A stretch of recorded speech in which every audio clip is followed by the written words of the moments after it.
Մի խոնարհ դեռահաս մտնում է շքեղ բանկ, իր հետ տանելով ընդամենը մի հին բանալի անցյալի մի անուն։ Այն, ինչ սկսվում է որպես պարզ խնդրանք, հանգեցնում է հետպատերազմյան շրջանից թաքնված կոռուպցիոն ցանցի փլուզմանը։ Այժմ պայթյունների ստերի սառեցված միլիարդների միջ նա պետք է որոշի, արդյոք արդարություն է ուզում թե խաղաղություն։ Այս զարմանալի պատմությունը լսելուց առաջ մի մոռացեք բաժանորդագրվել ալիքին ավելի շատ հուզիչ պատմությունների համար։ Առավոտը տաք էր, երբ Օլիվիան իջավ ավտոբուսից Երանի ամենահեղինակավոր թաղամասում։ Նրա մաշված սանդալները հակադրվում էին բարձրակրունկ կոշիկներին, որոնց ձայնը արձագանքում էր փայլեցված մարմարյա մայթերին։ Նրա ուսերից կախված դպրոցական պայուսակն ավելի մաշված էր թվում ոսկեգույն լույսի տակ, որն արտացոլվում էր արտրային շենքերի ճակատներին։ Նա կանգնեց ձեռնարկությունների կենտրոնական բանկի վեհաշուկ շենքի դիմաց, դիտելով անթերի կոստյումներով գործադիրների անդադար շարժը։ Մի պահ նա հապաղեց։ Նրա պարզ հագուստը, ժամանակի ընթացքում դեղնած սպիտակ բլուզը, կարկատած մուգ կապույտ կիսաշրջազգեստը, նրան ստիպում էր զգալ որպես օտարական, ապակու պողպատի այդ աշխարհում։ Բայց Ռոզայի, նրա մոր ձայնը արձագանքում էր նրա մտքում։ Աղջիկս, այս բանալին քո պապի կինն էր։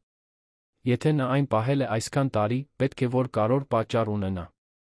Օլիվիան խորը շունչ քաշեց հրեց պտտվող դռները։ Օթորակիչը նրան դիմավորեց սառը շնչով, նրա քայլերի ձայնը կորավ մարմարյա հատակը ծածկող փափուկ գորգի մեջ։ Միջավայրը ահավոր էր։ Բարձր առաստաղից կախված էին բյուրեղապակյա ջահեր, օդում կախված էր կաշվի ու լաքապատ փայտի բույրը։ Նա մոտեցավ սպասարկման վաճառասեղանին, որտեղ մի շիկահեր, էլեգանտ աշխատակցուհի ինչ-որ բան էր մուտքագրում համակարգչի մեջ։ Կինը բարձրացրեց աչքերը, նրա արտահայտությունը ակնթարթորեն փոխվեց, տեսնելով երիտասարդ աղջկան։ «Կարող եմ օգնել ձեզ», հարցրեց Ագնեսը այնպիսի տոնով, որը չէր թաքցնում իր զարմանքը։ «Մոլորվել եք»։ «Ոչ, ես կցանկանայի ինչ-որ մեկի հետ խոսել բանկային հաշվի մասին», պատասխանեց Օլիվիան, փորձելով ձայնը հաստատուն պահել։ Ագնեսը շուրջը նայեց, կարծես աղջկա ծնողներին էր փնտրում։ «Քանի՞ տարեկան եք»։ 17։ Ցանկացած բանկային գործարքի համար դուք պետք է ուղեկցվեք պատասխանատու անձի կողմից։ Ագնեսն արդեն սկսում էր շրջվել, երբ Օլիվիան նրբորեն բռնեց նրա թից։ «Խնդրում եմ, ես պարզապես պետք է ստուգեմ, թե արդյոք կա հաշիվ իմ պապիկի անունով։ Ես չեմ ուզում որևէ գործարք կատարել, պարզապես տեղեկություն հաստատել»։ Ագնեսը հոգոց հանեց, ակնհայտորեն անհանգստացած։ «Եվ ո՞րն է հաշվի սեփականատիրոջ անունը»։ Օլիվիան բացեց իր ուսապարկը, հանեց ժամանակի ընթացքում դեղնած պլաստմասե թղթապանակը։ Նրա միջից հանեց մի հին թուղթ, որի վրա ձեռքով գրված էր. Թեո Մելքոնյան։ «Ես երբեք չեմ լսել այդ անունը մեր գրառումներում», ասաց Ագնեսը, առանց անգամ համակարգը ստուգելու։ «Տեսեք, սիրելիս, սա ձեռնարկությունների բանկ է։ Մենք չենք սպասարկում փոքր կամ ընտանեկան հաշիվներ։ Միգուցե դուք պետք է սովորական մասնաճյուղ փնտրեք քաղաքի կենտրոնում։ Բայց ես բանալի ունեմ», պնդեց Օլիվիան, թղթապանակից հանելով մի առարկա, որը ստիպեց Ագնեսին կնճռոտել հոնքերը։ Դա հին, մգեցված մետաղից պատրաստված բանալի էր, տարօրինակ փորագրություններով մի համարով, որը թվում էր, թե ձեռքի գործիքով է նշված։ Ագնեսը երբեք նման բան չէր տեսել, դա արթնացրեց նրա հետաքրքրասիրությունը։ «Որտեղից եք վերցրել սա»։ «Դա իմ պապի կինն էր։ Մայրս գտել է նրա իրերի մեջ, երբ մենք տան իրերը դասավորում էինք»։ Ագնեսը կրկին նայեց բանալուն, ապա երիտասարդ աղջկան։ Այդ առարկայի մեջ ինչ-որ բան կար, որը չէր համապատասխանում աղջկա խոնարհ տեսքին։ «Սպասեք այստեղ։ Ես կանչեմ պարոն Մարկոս Սարգսյանին»։ Օլիվիան կանգնած մնաց վաճառասեղանի կողքին, դիտելով բանկի շարժը։ Լավ հագնված տղամարդիկ կանայք շրջում էին կաշվե թղթապանակներով, հեռախոսով խոսելով այնպիսի գործերի մասին, որոնք նա չէր հասկանում։ Ոմանք նրան նայում էին հետաքրքրությամբ, ուրիշներ՝ արամարանքով, կարծես նրա ներկայությունն այնտեղ սխալ լիներ։ 15 րոպե անց Ագնեսը վերադարձավ, ուղեկցությամբ մի բարձրահասակ, ալեհեր տղամարդու մուգ կապույտ կոստյումով։ Մարկոս Սարգսյանն ուներ այնպիսի կեցվածք, որը բնորոշ էր հրամանատարությանը սովոր մարդուն, նրա աչքերը վերից ներք քննեցին Օլիվիային խոսելուց առաջ։ «Ուրեմն դուք եք այն երիտասարդ կինը, ով պնդում է, որ հաշիվ ունի մեզ մոտ», նրա ձայնը լուրջ էր թերահավատ։ «Ես չեմ պնդում, որ հաշիվ ունեմ։ Ես պարզապես կցանկանայի իմանալ, արդյոք կա հաշիվ իմ պապիկի անունով։ Մարկոսը ձեռքը մեկնեց։ Կարող եմ տեսնել այդ հայտնի բանալին։ Օլիվիան հանձնեց առարկան, դիտելով, թե ինչպես են մենեջերի փորձառու մատները քննում այն։ Մարկոսը մի քանի անգամ շրջեց բանալին, ուսումնասիրեց փորագրված թվերը, մի ակնթարթում նրա արտահայտությունն ավելի լուրջ դարձավ։ Ագնեսն ասաց, որ անունը Թեո Մելքոնյան է։ Այո, պարոն։ Մարկոսը մոտեցավ համակարգչին, ինչ-որ բան մուտքագրեց։ Նրա մատները դադարեցին ստեղնաշարի վրա, նա կրկին նայեց Օլիվիային, կարծես առաջին անգամ էր տեսնում նրան։ Ո՞րն է այդ բանալու վրա փորագրված թիվը։ Օլիվիան մոտեցավ, մատնացույց արեց գրեթե ջնջված թվանշանները։ 7, 4, 1, 9, 5, 2։ Մարկոսը մուտքագրեց հաջորդականությունը, սպասեց։ Էկրանը մի քանի վայրկյան բեռնվեց, ապա ցուցադրեց մի հաղորդագրություն, որը ստիպեց նրա հոնքերը բարձրանալ։ Հետաքրքիր է, մրմնջաց նա, ավելի շատ իրեն։ Հաշիվը գոյություն ունի, հարցրեց Օլիվիան, փորձելով տեսնել էկրանը։ Մարկոսը արագ փակեց համակարգը, վերադարձրեց բանալին։ Տեսեք, աղջիկս, սա կատակ է։ Որտեղից եք իրականում վերցրել այս բանալին։ Արդեն ասացի, դա իմ պապի կինն էր։ Ինչու եք այդպես արձագանքում։ Որովհետև Մարկոսը հապաղեց, շուրջը նայելով, որպեսզի համոզվի, որ ոչ ոք չի լսում, որովհետև այն կոդը, որը դուք ինձ ցույց տվեցիք, չպետք է գոյություն ունենա մեր համակարգում։ Օլիվիան չհասկացավ։ Ինչ է նշանակում դա։ Այս համարակալման ձաչափը տասնամյակներ շարունակ չի օգտագործվել։ Այն բանկի համակարգչայնացումից առաջվա ժամանակներից է։ Մարկոսն ավելի մոտեցավ, իջեցրեց ձայնը։ Դուք վստահ եք, որ այս բանալին որտեղ չեք գտել։ Իհարկե, վստահ եմ։ Ինչու պետք է ստեի այդ մասին։ Մարկոսը ուսումնասիրեց երիտասարդ կնոջ դեմքը, փնտրելով նշաններ, որ նա հորինում էր պատմությունը։ Բայց Օլիվիայի անկեղծության մեջ, այն ձի մեջ, թե ինչպես էր նա զգուշությամբ պահում պլաստմասե թղթապանակը, ինչ-որ բան կար, որը նրան համոզեց, որ նա ճշմարտությունն էր ասում։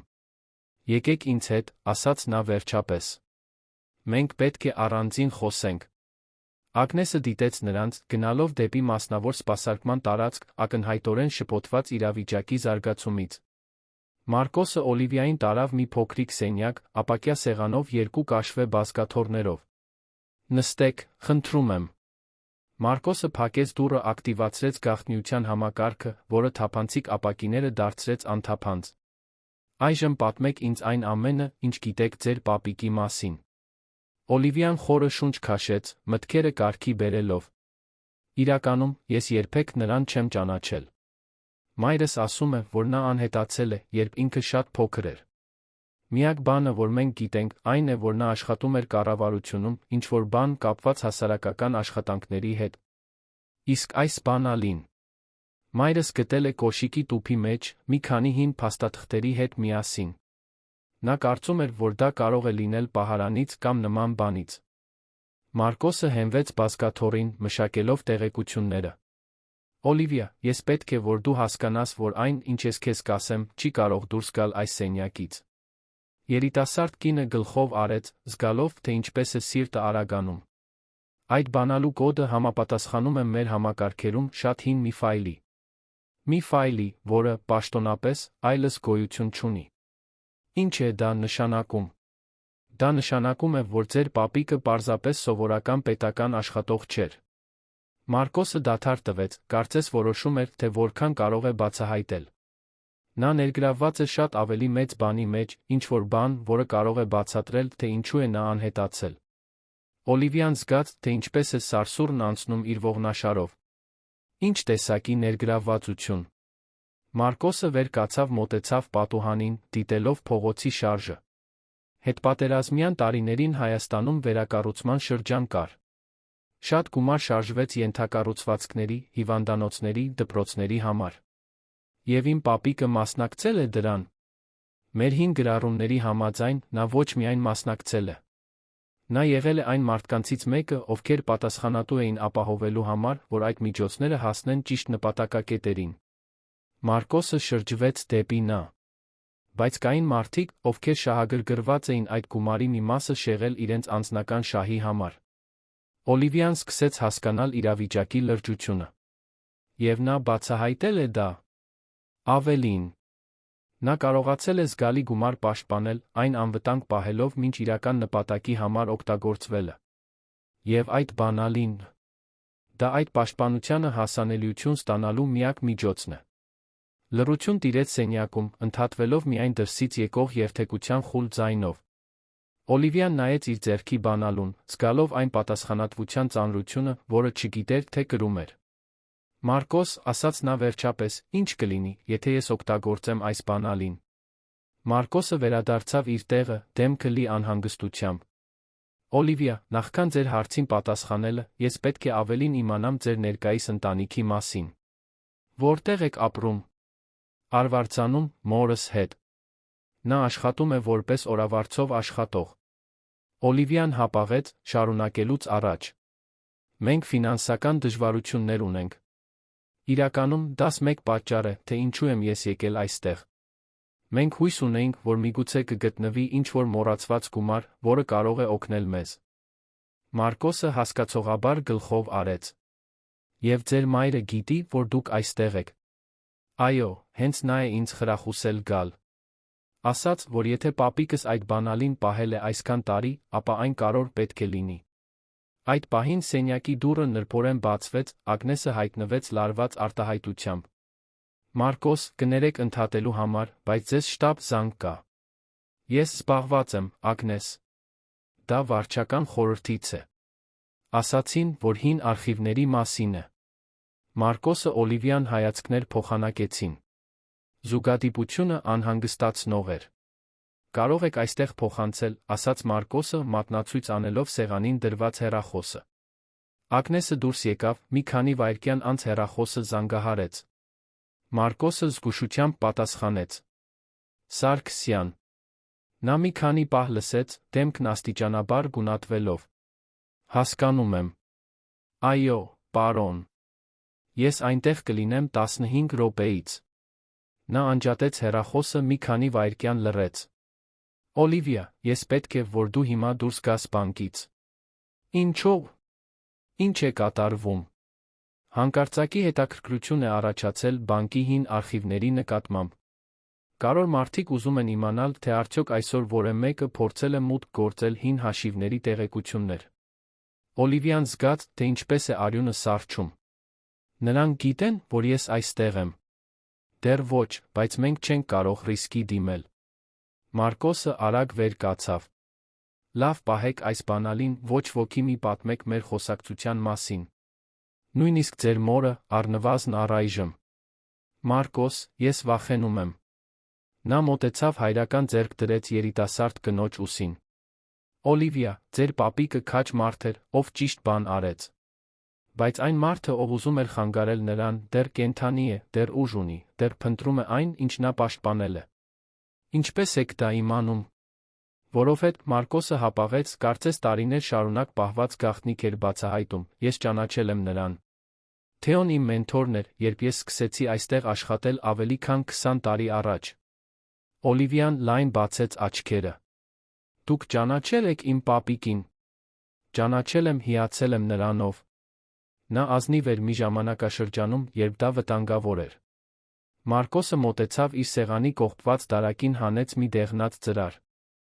Նա ինձ թողեց սա անհետանալուց առաջ հրահանգներով, որ այն հանձնեմ միայն այն դեպքում, եթե մի օր ընտանիքից որևէ մեկը գա փնտրելու։ Դողացող ձեռքերով Օլիվիան ստացավ ծրարը։ Այն կնքված էր, նրա անունը գրված էր խնամքով տառերով։ Ինչպես նա գիտեր իմ անունը, եթե երբեք ինձ չէր ճանաչել։ Թեոն տեսլական ուներ։ Նա գիտեր, որ մի օր ճշմարտությունը կբացահայտվի, որ դա հավանաբար կլինի ձեր նոր սերնդի միջոցով։ Օլիվիան դրեց ծրարը ուսապարկի մեջ, չբացելով այն։ Ինչ պետք է անեմ հիմա։ Վերադարձեք տուն։ Զգուշությամբ կարդացեք նամակը։ Եվ վաղը, կեսօրին 2-ին, հանդիպեք ինձ քաղաքի կենտրոնի հրապարակում, շատրվանի մոտ։ Մի եկեք այստեղ, բանկ կրկին։ Մարկոսը նրան տարավ դուռը, ստուգելով, թե արդյոք միջանցքը դատարկ է, նախքան նրան դուրս թողնելը։ Օլիվիա, վստահեք ինձ։ Ձեր պապիկը ընտրեց պաշտպանել այս գաղտնիքը, քանի որ գիտեր, որ մի օր դա անհրաժեշտ կլինի։ Միգուցե այդ օրը եկել է։ Ագնեսը զգուշությամբ դիտում էր, թե ինչպես է երիտասարդ կինը անցնում գլխավոր սրահով դուրս գալիս պտտվող դռներով։ Հենց Օլիվիան անհետացավ մայթի բազմության մեջ, Ագնեսը վերցրեց իր հեռախոսը, հավաքեց համարը։ Պարոն Վահագն Օհանյան։ Ես Ագնեսն եմ, բանկից։ Այդ իրավիճակը, որը դուք խնդրել էիք վերահսկել լավ, հենց նոր տեղի ունեցավ։ Մինչդեռ Օլիվիան քայլում էր Երանի փողոցներով, նրա միտքը եռում էր այն ամենից, ինչ հայտնաբերել էր։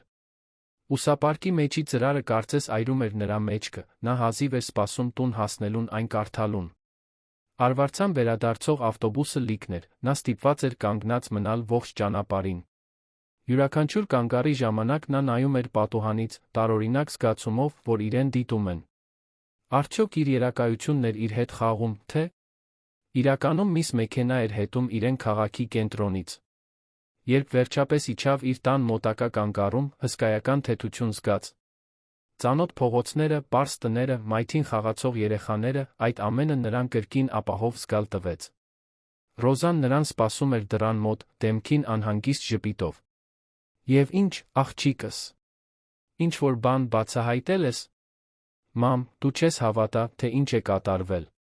Նրանք մտան փոքրիկ տուն, Ռոզան մատուցեց տնական կիտրոնի հյութ, մինչ Օլիվիան պատմում էր բանկ այցելության մասին։ Նա բաց թողեց միայն ամենաանհանգստացնող մանրամասները, առեղծվածային զանգը, բանկ չվերադառնալու խնդրանքը, հատկապես այն փաստը, որ ինչ-որ հզոր մեկը դեռ հետաքրքրված էր պապիկի գաղտնիքով։ Ուրեմն Մարկոսը ճանաչում էր պապիկիս, հարցրեց Ռոզան, աչքերը հուզմունքի արցունքներով փայլելով։ Այսքան տարի անց, վերջապես գտել ենք մեկին, ով կարող է մեզ պատմել նրա մասին։ Այո, մամ։ Եվ նա ինձ տվեց սա։ Օլիվիան ցույց տվեց ծրարը։ Ռոզան այն վերցրեց երկյուղածությամբ, մատները անցկացնելով իր դստեր անվան վրայով, որը գրված էր ձեռքով։ Դա ձեր պապիկի ձեռագիրն է։ Ես ճանաչում եմ այն մնացած քիչ փաստաթղթերից։ Կարող ենք միասին բացել։ Ռոզան գլխով արեց, նրանք նստեցին կողք կողքի հյուրասենյակի փոքրիկ բազմոցին։ Օլիվիան զգուշությամբ բացեց ծրարը, դուրս հանեց մի քանի թերթիկ թուղթ, բոլորը ձեռքով գրված։ Իմ սիրելի թոռնուհի Օլիվիա, բարձրաձայն կարդաց Ռոզան, եթե դու կարդում ես այս նամակը, ուրեմն ժամանակն է իմանալու ճշմարտությունը մեր ընտանիքի այն մասին, թե ինչ պետք է անեի ձեզ պաշտպանելու համար։ Երկուսն էլ շարունակեցին կարդալ լռությամբ, յուրաքանչյուր բառը յուրացնելով։ Նամակը բացահայտում էր Թեոյի աշխատանքի մանրամասները կառավարությունում, կոռուպցիայի բացահայտման մասին, նրա որոշումը պաշտպանել հանրային ռեսուրսները, որոնք շեղվում էին։ Միշտ գիտեի, որ մի օր կբացահայտվեմ, շարունակում էր նամակը, այդ իսկ պատճառով նախազգուշական միջոցներ ձեռնարկեցի, որպեսզի դուք կարողանաք ավարտել այն, ինչ ես սկսել էի, եթե այդպես կամենաք։ Վերջին էջում կոնկրետ հրահանգներ կային։ Այն բանալին, որը ես պահել եմ, ավելին է բացում, քան պահարանը։ Այն արդարության հնարավորություն է բացում։ Բայց զգույշ եղեք, իմ փոքրիկ թոռնուհի։ Կան հզոր մարդիկ, ովքեր չեն ուզում, որ այդ արդարությունը կատարվի։ Եթե դուք որոշեք գնալ այդ ճանապարհով, մենակ չեք լինի։ Մարկոսը պատվարժան մարդ է, նա կօգնի ձեզ։ Ռոզան ավարտեց կարդալը, մի քանի րոպե լռեց։ Օլիվիա, դու վստահ ես, որ ուզում ես ներգրավվել դրանում։ Դա վտանգավոր է թվում։ Մամ, մտածիր, թե քանի ընտանիք, ինչպես մերն է, կարող էր օգուտ քաղել այս շեղված գումարից։ Քանի երեխա կարող էր ավելի լավ կրթություն ստանալ, քանի հիվանդ կարող էր բուժվել լավ սարքավորված հիվանդանոցներում։ Բայց ինչ կլինի, եթե քեզ հետ ինչ-որ բան պատահի։ Օլիվիան բռնեց մոր ձեռքերը։ Պապիկս ամեն ինչ ռիսկի դրեց, ճիշտ բան անելու համար։ Եթե ես չփորձեմ ավարտել այն, ինչ նա սկսել է, ով կանի դա։ Այդ պահին նրանք լսեցին տան դիմաց մեքենայի կանգնելու ձայնը։ Ռոզան նայեց պատուհանից, կնճռոտեց հոնքերը։ Օլիվիա, դու ճանաչում ես որը մեկին, ով ներմուծված մեքենա ունի։ Երիտասարդ կինը միացավ մորը պատուհանի մոտ, զգաց, թե ինչպես է ստամոքսը կծկվում։ Դա նույն մեքենան էր, որը տեսել էր ավտոբուսի ուղղորության ժամանակ։ Մամ, թաքցրու նամակը բանալին։ Արագ։ Ռոզան չհարցրեց դստեր ձայնի շտապողականության մասին։ Ամեն ինչ դրեց մի հին թխվածքաբլիթների տուփի մեջ, որը պահում էր սառնարանի վրա։ Դռանը 3-4 թակոց լսվեց։ Ո՞վ է, հարցրեց Ռոզան, չբացելով։ Բարի օր, տիկին։ Մենք բանկից ենք։ Եկել ենք ձեր դստեր այսօրվա այցի վերաբերյալ սովորական ստուգում անելու։ Օլիվիան Ռոզան հայացքներ փոխանակեցին։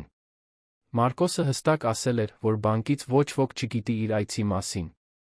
Ինչ տեսակի ստուգում, հարցրեց Ռոզան։ Պարզապես մի քանի հարց։ Կարող ենք ներս մտնել։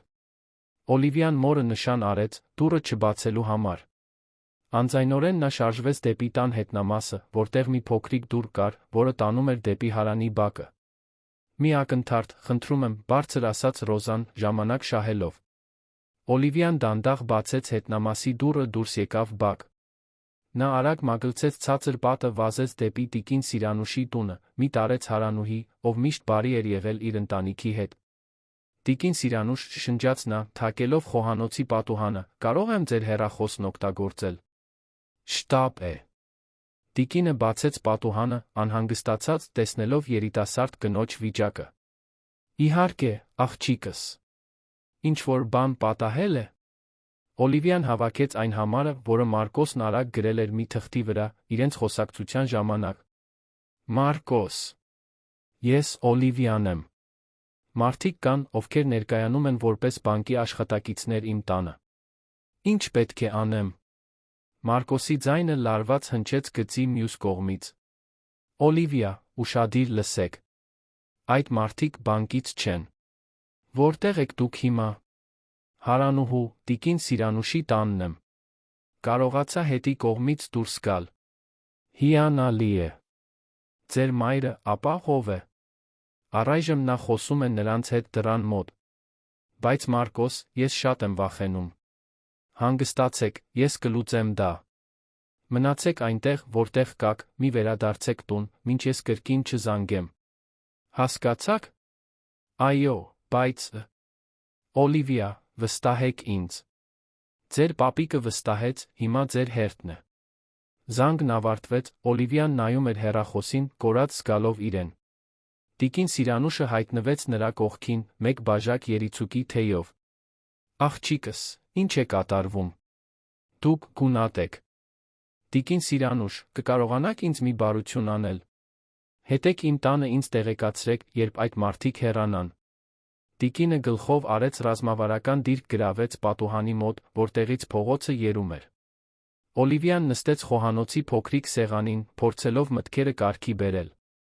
Մինչդեռ, քաղաքի մյուս կողմում, Մարկոսը շտապ դուրս էր գալիս բանկից։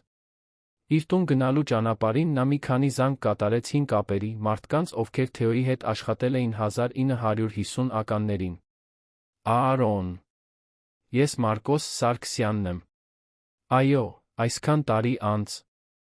Արոն, հիշում եք ճարտարապետի ֆայլը։ Այո, հենց նույնը։ Ընտանիքի աղջիկն այսօր հայտնվեց։ Խոսակցությունը տեց մի քանի րոպե, երբ Մարկոսը անջատեց հեռախոսը, նրա արտահայտությունն ավելի անհանգստացած էր։ Արոնը հաստատել էր նրա կասկածները։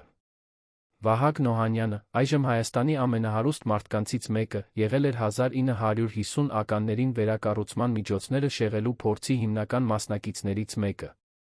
Մարկոսը հասավ տուն անմիջապես ակտիվացրեց անվտանգության համակարգը, որը տեղադրել էր տարիներ առաջ, երբ սկսել էր կասկածել, որ Վահագնը դեռ փնտրում է Թեոյի գանձը։ Զգույշ տեսախցիկներ, ձայնագրիչներ, ամենակարևորը, ուղիղ ահազանգ համապատասխան մարմիններին։ Նա վերցրեց իր հեռախոսը, զանգեց հատուկ համարով, որը հնչեց ուղիղ դատախազի սեղանին։ Լոն։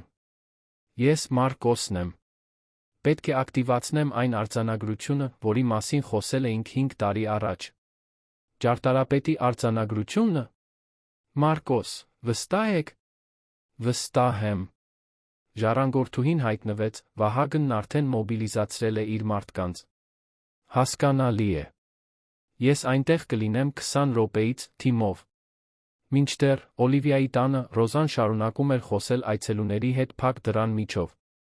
Նրա մայրական ինտուիցիան զգուշացնում էր, որ ինչ-որ բան այն չէր։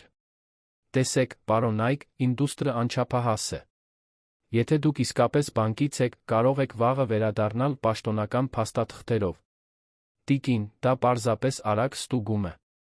Դա նույնիսկ 5 րոպե չի դի։ Եվ չի կարող արվել հեռախոսով։ Դռան մյուս կողմից Ագնեսը շշնջաց իր ընկերոջը։ Նա չի բացի։ Եվ աղջիկն այստեղ չէ, ես վստահ եմ։ Նրան ուղեկցող տղամարդը բարձրահասակ էր, մկանուտ, ակնհայտորեն բանկի աշխատակից չէր։ Նա նշան արեց Ագնեսին հեռանալ դռնից։ Տիկին, այսօր մենք կգնանք։ Բայց վաղը կվերադառնանք։ Ռոզան լսեց հեռացող քայլերի ձայնը, մի քանի րոպե անց նայեց պատուհանից։ Մեքենան հեռացել էր փողոցից, բայց նա նկատեց մեկ այլ, ավելի զգույշ մեքենա, որը կայանված էր մի քանի տուն այն կողմ։ Տիկին Սիրանուշի տանը Օլիվիան ստացավ Մարկոսի զանգը։ Օլիվիա, ձեր մայրը լավ է։ Տղամարդիկ հեռացել են, բայց հավանաբար մեկին թողել են տունը հսկելու։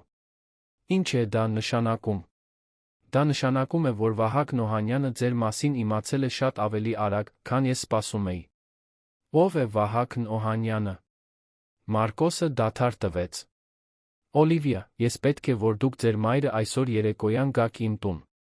Դա ձեզ անվտանգ պահելու միակ միջոցն է, մինչ մենք կկազմակերպենք հաջորդ քայլը։ Մարկոս, ինչ է իրականում բացահայտել իմ պապիկը։ Ինչու են այդ մարդիկ այդքան հուսահատ։ Որովհետև դա միայն գումարի մասին չէ, Օլիվիա։ Դա հեղինակության, քաղաքական իշխանության ամենակարևորը մի սկանդալի մասին է, որը կարող է ոչնչացնել Հայաստանի ամենաազդեցիկ ընտանիքներից մի քանիսը։ Մեկ ժամ անց, երբ մտնեց, տիկին Սիրանուշը օգնեց Օլիվիային զգուշությամբ դուրս գալ իր սեփականության հետնամասից։ Նրանք քայլեցին զուգահեռ փողոցներով մինչ Ռոզային գտնելը, ով կարողացել էր տնից դուրս գալ, իր հետ տանելով միայն կարճ փաստաթղթերով պայուսակ։ Մարկոսը նրանց սպասում էր իր տանը, մի պարզ, բայց լավ պաշտպանված շինություն, որը գտնվում էր Երանի արևմտյան հատվածի միջին դասի թաղամասում։ Երբ նրանք հասան, նա նրանց դիմավորեց տեսանելի թեթությամբ։ Արագ ներս մտեք։ Տունը հարմարավետ էր, զարդարված հին կահույքով շատ գրքերով։ Մարկոսը նրանց տարավ հյուրասենյակ, որտեղ արդեն պատրաստել էր սենդվիչներ սուրճ։ Նախ առաջ, ասաց նա, ես ուզում եմ, որ դուք հասկանաք, որ այստեղ ապահով եք։ Ես կապեր ունեմ իշխանությունների հետ, նրանք գիտեն մեր իրավիճակի մասին։ Ռոզան, ով ողջ ճանապարհին լուռ էր մնացել, վերջապես խոսեց։ Մարկոս, ես պետք է իմանամ։ Ինչ է իրականում պատահել իմ հոր հետ։ Մարկոսը ծանր նստեց բազկաթոռին հոգոց հանեց։ Ռոզա, ձեր հայրը հերոս էր։ Երբ բացահայտեց, որ Վահագնը այլ գործարարներ շեղում էին հիվանդանոցների դպրոցների վերակառուցման համար նախատեսված միջոցները, նա ոչ միայն բացահայտեց նրանց։ Նա կարողացավ հսկայական գումար կանխել, մինչ այն օֆշորային հաշիվներին փոխանցվելը։ Եվ որտեղ է այդ գումարը հիմա։ Պաշտպանված է։ Թեոն ստեղծել է այնքան անվտանգ համակարգ, որ նույնիսկ ես չգիտեմ, թե այն կոնկրետ որտեղ է։ Ես գիտեմ միայն, որ այն գոյություն ունի, որ Օլիվիայի բանալին դրան հասանելիություն ստանալու անհրաժեշտ մասերից մեկն է։ Օլիվիան մոտեցավ։ Մասերից մեկը։ Կան այլք։ Այո։ Թեոն մանրակրկիտ էր։ Նա բաժանեց հասանելիությունը մի քանի փուլի, ապահովելով, որ միայն օրինականություն ճիշտ նպատակ ունեցող մեկը կարողանա հաջողության հասնել։ Ինչ տեսակի փուլեր։ Մարկոսը վեր կացավ մոտեցավ գրապահարանին, որտեղից հանեց մի փոքրիկ պահարան։ Սա երկրորդ մասն է։ Պահարանի ներսում հին փաստաթուղթ կար մի առարկա, որը թվում էր մեդալի կեսը։ Թեոն ինձ հանձնեց սա, վերջին անգամ, երբ մենք հանդիպեցինք։ Ասաց, որ մի օր, երբ ճիշտ մարդը հայտնվի բանալիով, ես պետք է միացնեմ երկու մասերը։ Օլիվիան հանեց բանալին ու սապարկից դրեց սեղանին, մեդալի կեսի կողքին։ Մեդալի վրա փորագրված նկարում ինչ-որ ծանոթ բան կար, ինչ-որ բան, որը նա վստահ էր, որ արդեն տեսել էր։ Մարկոս, հանկարծ ասաց Ռոզան, կարող եմ տեսնել այդ մեդալը։ Նա վերցրեց առարկան զգուշությամբ ուսումնասիրեց այն։ Ապա, դողացող մատներով, բացեց վզին կրած մանյակը, մի պարզ շղթա, կախազարդով, որը Օլիվիան միշտ կարծել էր, թե պարզապես անարժեք զարդարանք է։ Երբ Ռոզան երկու կեսերը միացրեց, դրանք կատարելապես տեղավորվեցին, կազմելով ամբողջական մեդալ, կենտրոնում փորագրված բարդ խորհրդանիշով։ Մամ, շնջաց Օլիվիան, դու միշտ ունեցել ես այս կտորը։ Ձեր պապիկն ինձ տվեց, երբ ես փոքր էի։ Ասաց, որ դա հատուկ նվեր է, բայց ես երբեք չհասկացա իմաստը։ Մարկոսը դիտում էր տեսարանը տեսանելի հուզմունքով։ Հիմա հասկանում եմ։ Թեոն գիտեր, որ իր ընտանիքի կանայք կշարունակեն ժառանգությունը։ Նա բաժանեց պատասխանատվությունը սերունդների միջ։ Մարկոսի հեռախոսը զանգահարեց, ընդհատելով պահը։ Նա արագ պատասխանեց. Լոն։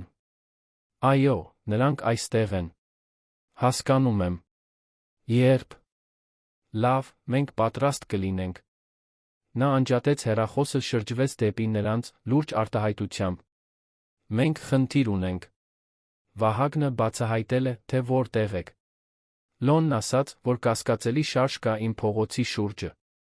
Ինչ ենք անելու, հարցրեց Ռոզան, բռնելով դստեր ձեռքը։ Կա պլան B։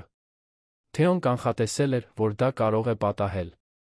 Մարկոսը մոտեցավ պատի վրա դրված նկարին, հանեց այն, բացահայտելով ներկառուցված փոքրիկ պահարան։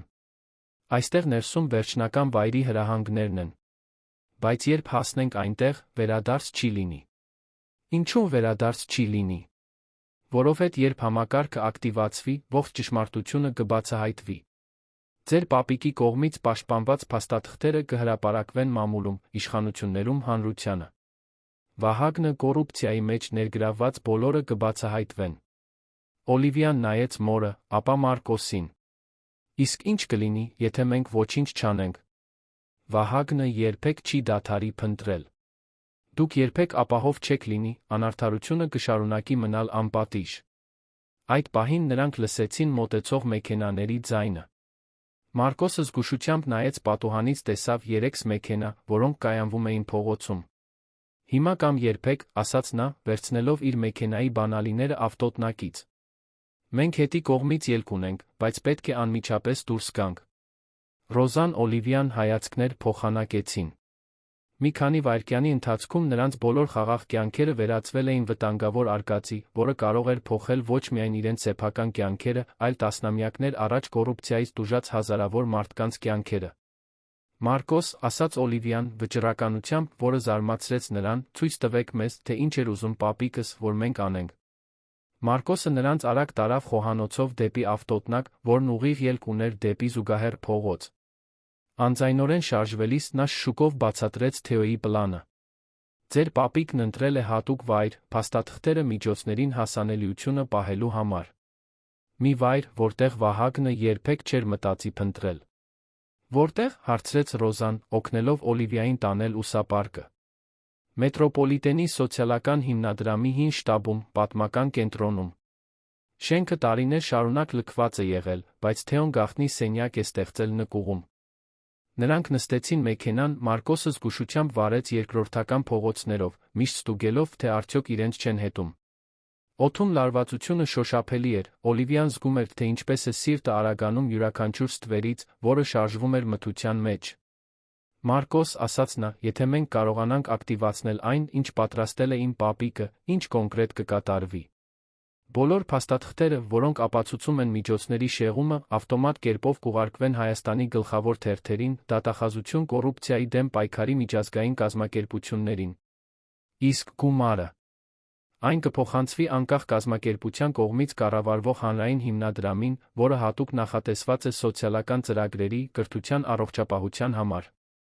Ռոզան, ով լուռ էր մնացել ճանապարհին, վերջապես խոսեց. Մարկոս, վստահ եք, որ հենց դա էր ուզում պապիկս։ Միգուցե նա պարզապես ուզում էր պաշտպանել գումարը, մինչ կառավարությունն ավելի վստահելի դառնար։ Մարկոսը կայանեց մեքենան մի մութ փողոցում, պատմական կենտրոնից մի քանի թաղամաս հեռու։ Ռոզա, ձեր հայրը շատ հստակ ասաց ինձ մեր վերջին խոսակցության ժամանակ։ Նա ասաց. Մարկոս, այդ գումարը երբեք մեր ընտանիքի համար չէր։ Այն ժողովրդինն է, պետք է վերադառնա ժողովրդին։ Բայց միայն այն ժամանակ, երբ մաքուր սիրտ, արդար մտադրություններ ունեցող մեկը քաջություն ունենա ճիշտ ընտրություն կատարելու։ Նրանք լռությամբ քայլեցին պատմական կենտրոնի քարե փողոցներով։ Հին հիմնադրամի շենքը վեհաշուկ կանգնած էր մթության մեջ, նրա գոթական պատուհանները կարծես դատարկ աչքերով դիտում էին քնած քաղաքը։ Մարկոսը բանալի ուներ կողային մուտքի համար, որն ուղիղ տանում էր դեպի նկուղ։ Թեոն ինձ հանձնեց նա սա։ Ասաց, որ ես կիմանամ, թե երբ օգտագործել այն։ Շենքի ներսը փոշոտ էր լի սարդոստայններով։ Նրանց բջջային հեռախոսների լապտերները կտրում էին մթությունը, քարե պատերին պարող ստվերներ ստեղծելով։ Մարկոսը նրանց առաջնորդեց նեղ միջանցքով, մինչ հասան ծանր մետաղյա դռան։ Այստեղ, ասաց նա, մատնացույց անելով տարօրինակ կողպեքը։ Օլիվիա, ձեր բանալին։ Դողացող ձեռքերով Օլիվիան հին բանալին մտցրեց կողպեքի մեջ։ Մետաղական կտտոց լսվեց, դուռը բացվեց, բացահայտելով մի աստիճանասանդուղ, որն իջնում էր դեպի շենքի խորքերը։ Այժմ մեդալը, շարունակեց Մարկոսը, մատնացույց անելով պատի վրա գտնվող շրջանած մեխանիզմը։ Ռոզան Օլիվիան կրկին միացրեցին մեդալի երկու կեսերը տեղադրեցին այն մեխանիզմի մեջ։ Ֆլուորեսցենտ լույսերն ավտոմատ կերպով միացան, բացահայտելով զարմանալիորեն ժամանակակից սենյակ, որը թաքնված էր պատմական շենքի տակ։ Սենյակը սարքավորված էր հին, բայց գործող համակարգիչներով, մետաղյա արխիվներով մի ամբողջ պատով, ծածկված քարտեզներով, լուսանկարներով, փաստաթղթերով։ Կենտրոնում սեղան կար, 3 աթոռներով մի կնքված ծրար, Ռոզա Օլիվիա անուններով, գրված Թեոյի ծանոթ ձեռագրով։ Նախ կարդացեք սա, առաջարկեց Մարկոսը։ Ես կվերահսկեմ մուտքը։ Ռոզան զգուշությամբ բացեց ծրարը։ Ներսում երկար ու մանրամասն նամակ կար, գրված այնպես, կարծես Թեոն ուղղակիորեն խոսում էր նրանց հետ։ Իմ սիրելի դուստր Թորնուհի, բարձրաձայն կարդաց Ռոզան, եթե դուք հասել եք այստեղ, ուրեմն քաջություն եք գտել անելու այն, ինչ ես չկարողացա ավարտել իմ կյանքում։ Այս սենյակը պարունակում է կոռուպցիոն սխեմայի ամբողջական ապացույցը, որը շեղել է 1948-ից 1952 թվականներին հիվանդանոցների, դպրոցների սոցիալական ծրագրերի համար նախատեսված միջոցները։ Նամակը շարունակում էր բացատրել, թե ինչպես Թեոն բացահայտեց սխեման, երբ աշխատում էր որպես կառավարության ներքին աուդիտոր։ Վահագ Նոհանյանը, այն ժամանակ հավակնոտ երիտասարդ գործարար, ղեկավարում էր մի խումբ, որը չափազանցված գներով հանրային պայմանագրեր էր կնքում տարբերությունը շեղում անձնական հաշիվներին։ Ես կարողացա կանխել 50 միլիոն դրամ, մինչ դրանք Հայաստանից դուրս փոխանցվելը, շարունակում էր նամակը։ Այս գումարը տասնամյակների ընթացքում գնաճով պահպանողական ներդրումներով թարմացված, այսօր հավասար է մոտավորապես 500 միլիոն դրամի։ Օլիվիան զարմանքից շունչը կտրեց։ 500 միլիոն։ Բայց ավելին կա, շարունակեց Ռոզան կարդալը։ Իմ հետաքննության ընթացքում ես պարզեցի, որ Վահագնը միայնակ չէր գործում։ Կա մի ցանց, որը ներառում է քաղաքական գործիչներ, այլ գործարարներ, նույնիսկ մի քանի բանկերի բարձրաստիճան աշխատակիցներ։ Նամակը բացահայտում էր կոնկրետ անուններ, որոնցից ոմանք դեռ կենդանի էին իշխանության դիրքերում։ Վահագնը դարձել էր հարգված մագնատ, օգտագործելով այն գումարը, որը նա կարողացել էր շեղել Թեոյի բացահայտումից առաջ, իր բիզնես կայսրությունը կառուցելու համար։ Այժմ դուք պետք է ընտրեք, եզրափակում էր նամակը։ Սեղանին կան 3 կոճակ։ Կարմիրը ակտիվացնում է ամբողջական բացահայտումը միջոցների փոխանցումը։ Դեղինը փոխանցում է միայն կեսը, մյուս կեսը պահպանելով ապագայի համար։ Կանաչը չեղարկում է ամեն ինչ ջնջում գրառումները ընդմիշտ, պաշտպանելով ձեզ, բայց անարդարությունը թողնելով անպատիժ։ Ռոզան ավարտեց կարդալը լռեց, յուրացնելով այն որոշման ծանրությունը, որը նրանք պետք է կայացնեին։ Մամ, նրբորեն ասաց Օլիվիան, ինչ եք կարծում, ինչ պետք է անենք։ Նախքան Ռոզան կկարողանար պատասխանել, Մարկոսը հայտնվեց սենյակի մուտքի մոտ, լուրջ արտահայտությամբ։ Մենք խնդիրներ ունենք։ Վահագնը բացահայտել է, թե որտեղ ենք։ Մարդիկ շրջապատում են շենքը։ Քանի ժամանակ ունենք, հարցրեց Օլիվիան։ Միգուցե 5 րոպե, մինչ նրանք կգտնեն նկուղի մուտքը։ Օլիվիան նայեց սեղանին դրված 3 կոճակներին։ Կարմիրը փայլում էր որպես ահազանգ, դեղինը թվում էր գայթակղիչ միջին ճանապարհ, իսկ կանաչը ներկայացնում էր նորմալ կյանքին վերադառնալու անվտանգությունը։ Մարկոս, հարցրեց նա, եթե մենք սեղմենք կարմիր կոճակը, Վահագնը իսկապես կպատժվի։ Ձեր պապիկի հավաքած ապացույցներով նա ոչ միայն կկորցնի ողջ կարողությունը, այլ քրեական հետապնդման կենթարկվի։ Բայց դա նշանակում է, որ դուք կդառնաք նրա դաշնակիցների մշտական թիրախ։ Ռոզան մոտեցավ դստեր կողքին։ Օլիվիա, այս որոշումը պետք է ձեր լինի։ Դուք նոր սերնդից եք, դուք եք ապրելու հետանքներով։ Այդ պահին նրանք լսեցին քայլերի ձայներ, որոնք արձագանքում էին վերին հարկում։ Վահագնը հասել էր իր մարդկանց հետ։ Օլիվիա, վերից բղավեց տղամարդու ձայնը։ Ես գիտեմ, որ դու այնտեղ ես։ Մենք կարող ենք խոսել համաձայնության գալ, որը բոլորի համար շահավետ կլինի։ Մի հավատացեք նրան, շշնջաց Մարկոսը։ Վահագնը տարիների ընթացքում ինձ բազմիցս գումար է առաջարկել, փորձելով բացահայտել, թե որտեղ է Թեոն թաքցրել ապացույցները։ Օլիվիան մոտեցավ սեղանին, ձեռքը դրեց կարմիր կոճակի վրա։ Մամ, եթե ես սեղմեմ սա, մեր կյանքը ընդմիշտ կփոխվի։ Այո, աղջիկս։ Բայց քանի կյանք կարող է բարելավվել այս որոշմամբ։ Օլիվիա, Վահագնի ձայնը կրկին արձագանքեց, այժմ ավելի մոտ։ Ձեր մայրը աշխատում է որպես օրավարձով աշխատող, այնպես չէ։ Ես կարող եմ առաջարկել սեփական տուն, համալսարանական կրթություն ձեզ համար, հարմարավետ ապագա։ Այն ամենը, ինչ ինձ պետք է, որ դուք թողնեք ձեր պապիկի այդ խելագարությունը։ Վահագնի խոսքերը հանկարծակի պարզություն բերեցին Օլիվիային։ Նա հիշեց այն առավոտները, երբ արթնանում էր, տեսնելով մորը, որը պատրաստում էր համազգեստը ծանր աշխատանքից մեկ օրվա համար։ Հիշեց այն անգամները, երբ Ռոզան տուն էր գալիս մեջքի ցավերով, բայց միշտ ժպիտով, դստերն անհանգստացնելու համար։ Մարկոս, ասաց նա հաստատուն ձայնով, եթե ես սեղմեմ կարմիր կոճակը, որքան ժամանակ կպահանջվի փաստաթղթերն ուղարկելու համար։ Դա ակնթարթային է։ Թեոն համակարգը միացրել է ինտերնետին։ Մի քանի վայրկյանում ապացույցները միաժամանակ կհայտնվեն տասնյակ լրագրողների իշխանությունների ձեռքում։ Օլիվիան վերջին անգամ նայեց մորը։ Ռոզան հավանություն տվեց խրախուսանքով հպարտությամբ։ Պապիկ, շնջաց Օլիվիան, հույս ունեմ, որ ճիշտ ընտրություն եմ կատարում։ Նա սեղմեց կարմիր կոճակը։ Անմիջապես շչակներ հնչեցին ողջ սենյակում։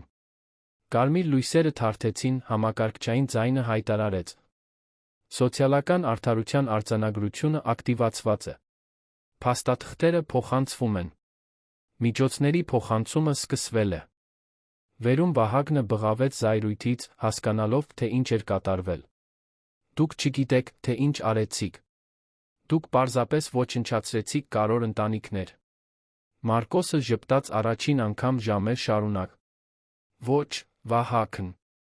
Նրանք պարզապես փրկեցին հազարավոր ընտանիքներ, ովքեր տուժել էին ձեր ագահությունից։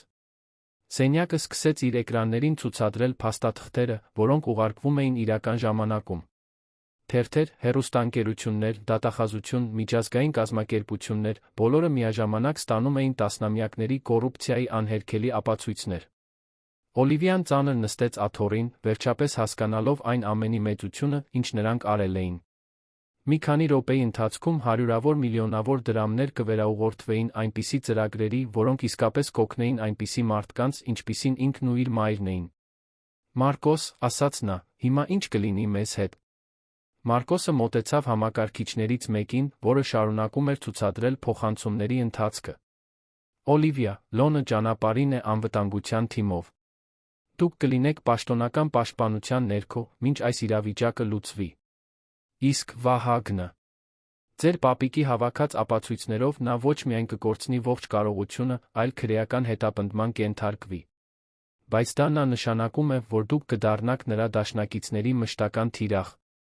Վերում Վահագնի բղավոցները դադարել էին, փոխարինվելով մի քանի մարդկանց արագ խոսակցությունների ձայներով։ Կարելի էր լսել շենքի դրսից մոտեցող շչակներ։ Կարծես իշխանություններն են, նկատեց Մարկոսը, ուշադիր լսելով։ Մի քանի րոպե անց վերին հարկից ծանոթ ձայն արձագանքեց. Մարկոս։ Ես Լոնն եմ։ Այստեղ վերում ամեն ինչ ապահով է։ Նրանք զգուշությամբ բարձրացան աստիճաններով։ Շենքն այժմ լուսավորված էր հզոր լապտերներով, տարբեր կետերում համազգեստավոր գործակալներ կային։ Լոնը, միջին տարիքի, ալեհեր, լուրջ, բայց բարի արտահայտությամբ տղամարդ, նրանց դիմավորեց ժպիտով։ Օլիվիա Ռոզա, ենթադրում եմ։ Ուրախ եմ ձեզ ճանաչել։ Մարկոսն ինձ շատ բան է պատմել ձեր ընտանիքի մասին տարիների ընթացքում։ Որտեղ է Վահագնը, հարցրեց Օլիվիան։ Դեպի ոստիկանության բաժանմունք։ Ագնեսիս երկու հանցակցի հետ միասին։ Երբ առաջին ապացույցները հասան մեր գրասենյակ 20 րոպե առաջ, մենք անմիջապես ձերբակալման օրդերներ տվեցինք։ Լոնը նրանց տարավ դեպի ելքը, որտեղ մի քանի ոստիկանական մեքենաներ, մեկ պաշտոնական մեքենա կային։ Ես ձեզ կտանեմ անվտանգ հյուրանոց այս գիշեր։ Վաղը մենք մանրամասն ցուցմունքներ կպահանջենք, բայց առայժմ կարող եք հանգստանալ։ Հյուրանոց տանող ճանապարհին Լոնը բացատրեց, թե ինչ էր կատարվում քաղաքում։ Թերթերն արդեն սկսել են հրապարակել առաջին առցանց հոդվածները։ Սկանդալն ավելի մեծ է, քան մենք պատկերացնում ենք։ Վահագնից բացի մենք ապացույցներ ունենք 3 սենատորների, 2 կարևոր քաղաքների քաղաքապետերի առնվազն 1 տասնյակ գործարարների դեմ։ Իսկ գումարը։ Այն արդեն փոխանցվում է սոցիալական զարգացման ազգային հիմնադրամին։ Այն կկառավարվի անկախ խորհրդի կողմից, հենց այնպես, ինչպես Թեոն պլանավորել էր։ Հյուրանոցում նրանց տեղավորեցին հարմարավետ լյուքս սենյակում, դռան մոտ անվտանգության աշխատակցով։ Առաջին անգամ 2 օրվա ընթացքում Օլիվիան Ռոզան կարողացան հանգստանալ մտածել այն ամենի մասին, ինչ կատարվել էր։ Աղջիկս, ասաց Ռոզան, գրկելով Օլիվիային լյուքս սենյակի բազմոցին, ես շատ հպարտ եմ քեզանով։ Դա դժվար որոշում էր, բայց ճիշտ որոշում էր։ Մամ, դու չես անհանգստանում այն մասին, թե ինչ կլինի մեզ հետ հիմա։ Մի փոքր, խոստովանեց Ռոզան։ Բայց ես մտածում եմ բոլոր այն երեխաների մասին, ովքեր ավելի լավ դպրոցներ կունենան, բոլոր այն հիվանդների մասին, ովքեր կբուժվեն լավ սարքավորված հիվանդանոցներում։ Մեր զոհաբերությունն արժե դրան։ Նրանք ողջ գիշեր նստած էին հեռուստացույցի առաջ, լուրեր դիտելով։ Սկանդալը դարձել էր բոլոր ալիքների գլխավոր նորությունը։ Թղթակիցները բացատրում էին, թե ինչպես էր գումարը շեղվել տասնամյակներ առաջ, թե ինչպես էր 17-ամյա մի երիտասարդ կին քաջություն ունեցել ամեն ինչ բացահայտելու։ Տես մամ, Օլիվիան մատնացույց արեց հեռուստացույցը, նրանք պապիկիս անվանում են ազգային հերոս։ Էկրանին մի պատմաբան բացատրում էր։ Թեո Մելքոնյանը վտանգեց իր սեփական անվտանգությունը, պաշտպանելու այն ռեսուրսները, որոնք պատկանում էին հայ ժողովրդին։ Նա ստեղծեց այնքան անվտանգ լավ պլանավորված համակարգ, որ ապահովեց արդարության կատարումը, նույնիսկ իր մահից տասնամյակներ անց։ Հաջորդ առավոտ Լոնը հասավ հյուրանոց, ուղեկցությամբ Մարկոսի մի անակնկալի, Աննայի կոռուպցիայի զոհերի իրավունքներով մասնագիտացած փաստաբանի։ Օլիվիա Ռոզա, ասաց Աննան, ես եկել եմ այստեղ բացատրելու ձեր իրավունքները, այն պաշտպանությունները, որոնք դուք կունենաք այսուհետ։ Նա բացատրեց, որ որպես հանրային շահի գործով բացահայտողներ, նրանք իրավունք կունենան պետության մշտական պաշտպանության, ինչպես նա ստանձնած ռիսկերի համար փոխհատուցման։ Ամենակարևորը, նրանք իրավունք կունենան մասնակցելու այն խորհրդին, որը կկառավարի վերականգնված գումարով ստեղծված հիմնադրամը։ Մասնակցել խորհրդին, հարցրեց Օլիվիան։ Ձեր պապիկը դա նշել է իր փաստաթղթերում։ Նա ուզում էր, որ ընտանիքը ակտիվ մասնակցություն ունենա այն հարցում, թե ինչպես կօգտագործվի գումարը, ապահովելով, որ այն իսկապես հասնի կարիքավոր մարդկանց։ Մարկոսը մոտեցավ, ձեռքին թերթ։ Դուք պետք է տեսնեք սա։ Առաջին էջում Վահագնի ձերբակալության լուսանկարն էր, վերնագրով։ Միլիարդատեր գործարարը ձերբակալվել է պատմական կոռուպցիոն սխեմայով։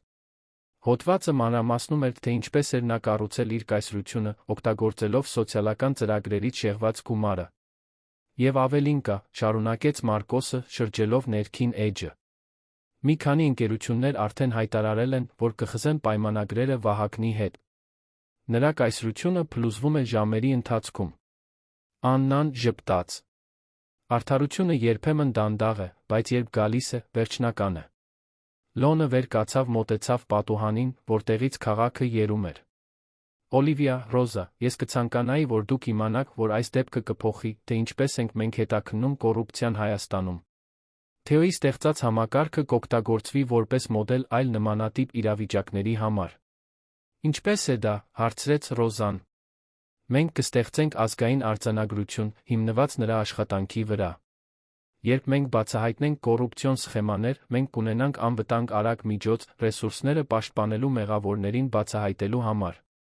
Օլիվիան մոտեցավ պատուհանին, դիտեց փողոցներով քայլող մարդկանց, յուրաքանչյուրն իր կյանքով, իր պայքարով, իր երազանքներով։ Լոն, երբ գումարը սկսի օգտագործվել, դուք կպատմեք մեզ ծրագրերի մասին։ Իհարկե։ Իրականում, դուք անձամբ կորոշեք դրանցից մի քանիսը։ Ինչպես։ Աննան բացեց փաստաթղթերով թղթապանակը։ Առաջին նախագիծն արդեն հաստատվել է ժամանակավոր խորհրդի կողմից։ Տեխնիկական դպրոց Արվարձանում, հենց այն տարածքում, որտեղ դուք եք ապրում։ Այն կառաջարկի անվճար դասընթացներ տեղեկատվական տեխնոլոգիաների, կառավարման բուժքույրականի ոլորտներում։ Ռոզան հուզմունքից սկսեց լաց լինել։ Դպրոց մեր տարածաշրջանում։ Քանի տարի է համայնքը դա խնդրում էր։ Եվ ավելին կա, ավելացրեց Մարկոսը։ Միջոցների մի մասը կօգտագործվի միկրովարկային ծրագիր ստեղծելու համար, աշխատող մայրերի համար, ովքեր ցանկանում են փոքր բիզնեսներ բացել։ Օլիվիան իրականացման ալիք զգաց։ Վերջին օրերի բոլոր վախերը, բոլոր անորոշությունները արժերին։ Նա հիշեց պապիկի խոսքերը նամակում։ Երբեմն մեկ մարդու քաջությունը կարող է փոխել հազարավորների կյանքը։ Աննա, ասաց նա, երբ կարող ենք սկսել աշխատել խորհրդում։ Առաջին հանդիպումը կլինի հաջորդ շաբաթ։ Բայց դրանից առաջ ինչ-որ բան կա, որ պետք է որոշեք։ Աննան թղթապանակից հանեց մեկ այլ փաստաթուղթ։ Կառավարությունն առաջարկել է ֆինանսական փոխհատուցում ձեր քաջության համար։ Զգալի գումար, բավարար ողջ կյանքի հարմարավետությունն ապահովելու համար։ Օլիվիան Ռոզան հայացքներ փոխանակեցին։ Որքան, հարցրեց Ռոզան։ 5 միլիոն դրամ։ Լռություն տիրեց սենյակում։ Դա ավելի շատ գումար էր, քան նրանք երբեք երազել էին։ Բայց շարունակեց Աննան, դուք կարող եք ընտրել հրաժարվել անձնական փոխհատուցումից այդ գումարը նույնպես ուղղել սոցիալական ծրագրերին։ Մարկոսը ժպտաց։ Ես գիտեմ, թե ինչ կլինի ձեր պատասխանը։ Ես այս ընտանիքը բավական երկար եմ ճանաչում։ Օլիվիան բռնեց մոր ձեռքը։ Մամ, ինչ եք կարծում։ Ռոզան մի քանի պահ մտածեց, ապա ժպտաց։ Աղջիկս, մենք առողջություն ունենք, մենք ունենք մեկս մյուսին, հիմա մենք գիտենք, որ մեր աշխատանքը կօգնի հազարավոր մարդկանց։ Մեզ ուրիշ ինչ է պետք։ Օլիվիան վճռականորեն գլխով արեց։ Աննա, մենք ուզում ենք գումարն ուղղել սոցիալական ծրագրերին։ Բայց կա մի պայման։ Որը։ Ես ուզում եմ, որ մի մասն օգտագործվի հատուկ արվարձանների երիտասարդների համար կրթաթոշակների համար։ Եվ ես ուզում եմ, որ այդ կրթաթոշակներից մեկը լինի իմ ընկերուհի Շողիկի համար, ով միշտ երազել է բժշկություն սովորելու մասին, բայց երբեք պայմաններ չի ունեցել։ Աննան գրի առավ խնդրանքը։ Հաշվի առնված հաստատված։ Լոնը մոտեցավ ձեռքը մեկնեց, ողջունելու նրանց։ Տիկնայք, պատիվ է աշխատել ձեզ նման մարդկանց հետ։ Հայաստանին ավելի շատ ձեր նման ընտանիքներ են պետք։ Երբ բոլորը հեռացան, Օլիվիան Ռոզան մենակ մնացին Լյուկս սենյակում։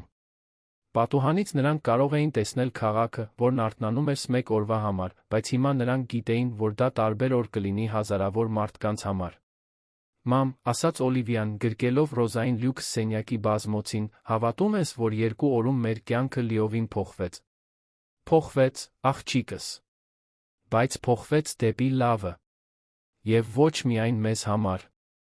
6 ամիս անց Օլիվիան կանգնած էր նոր Թեո Մելքոնյանի անվան տեխնիկական դպրոցի գլխավոր բեմին, դիտելով համայնքի ավելի քան 300 մարդու լսարանը։ Դա պաշտոնական բացման օրն էր, նրան հրավիրել էին բացման խոսքը կարդալու։ Մի քանի ամիս առաջ, սկսեց նա, նրա ձայնը արձագանքում էր ժամանակակից դահլիճում, ես պարզապես սովորական ուսանող էի, ով մտել էր բանկ, պապիկիս մասին պարզ հարց տալու։ Ես երբեք չէի պատկերացնի, որ այդ հարցը կփոխեր ոչ միայն իմ կյանքը, այլ այդքան շատ մարդկանց կյանքը։ Առաջին շարքում Ռոզան հպարտությամբ ծափահարում էր, ուղեկցությամբ Մարկոսի Աննայի, ովքեր դարձել էին ընտանիքի մեծ ընկերներ։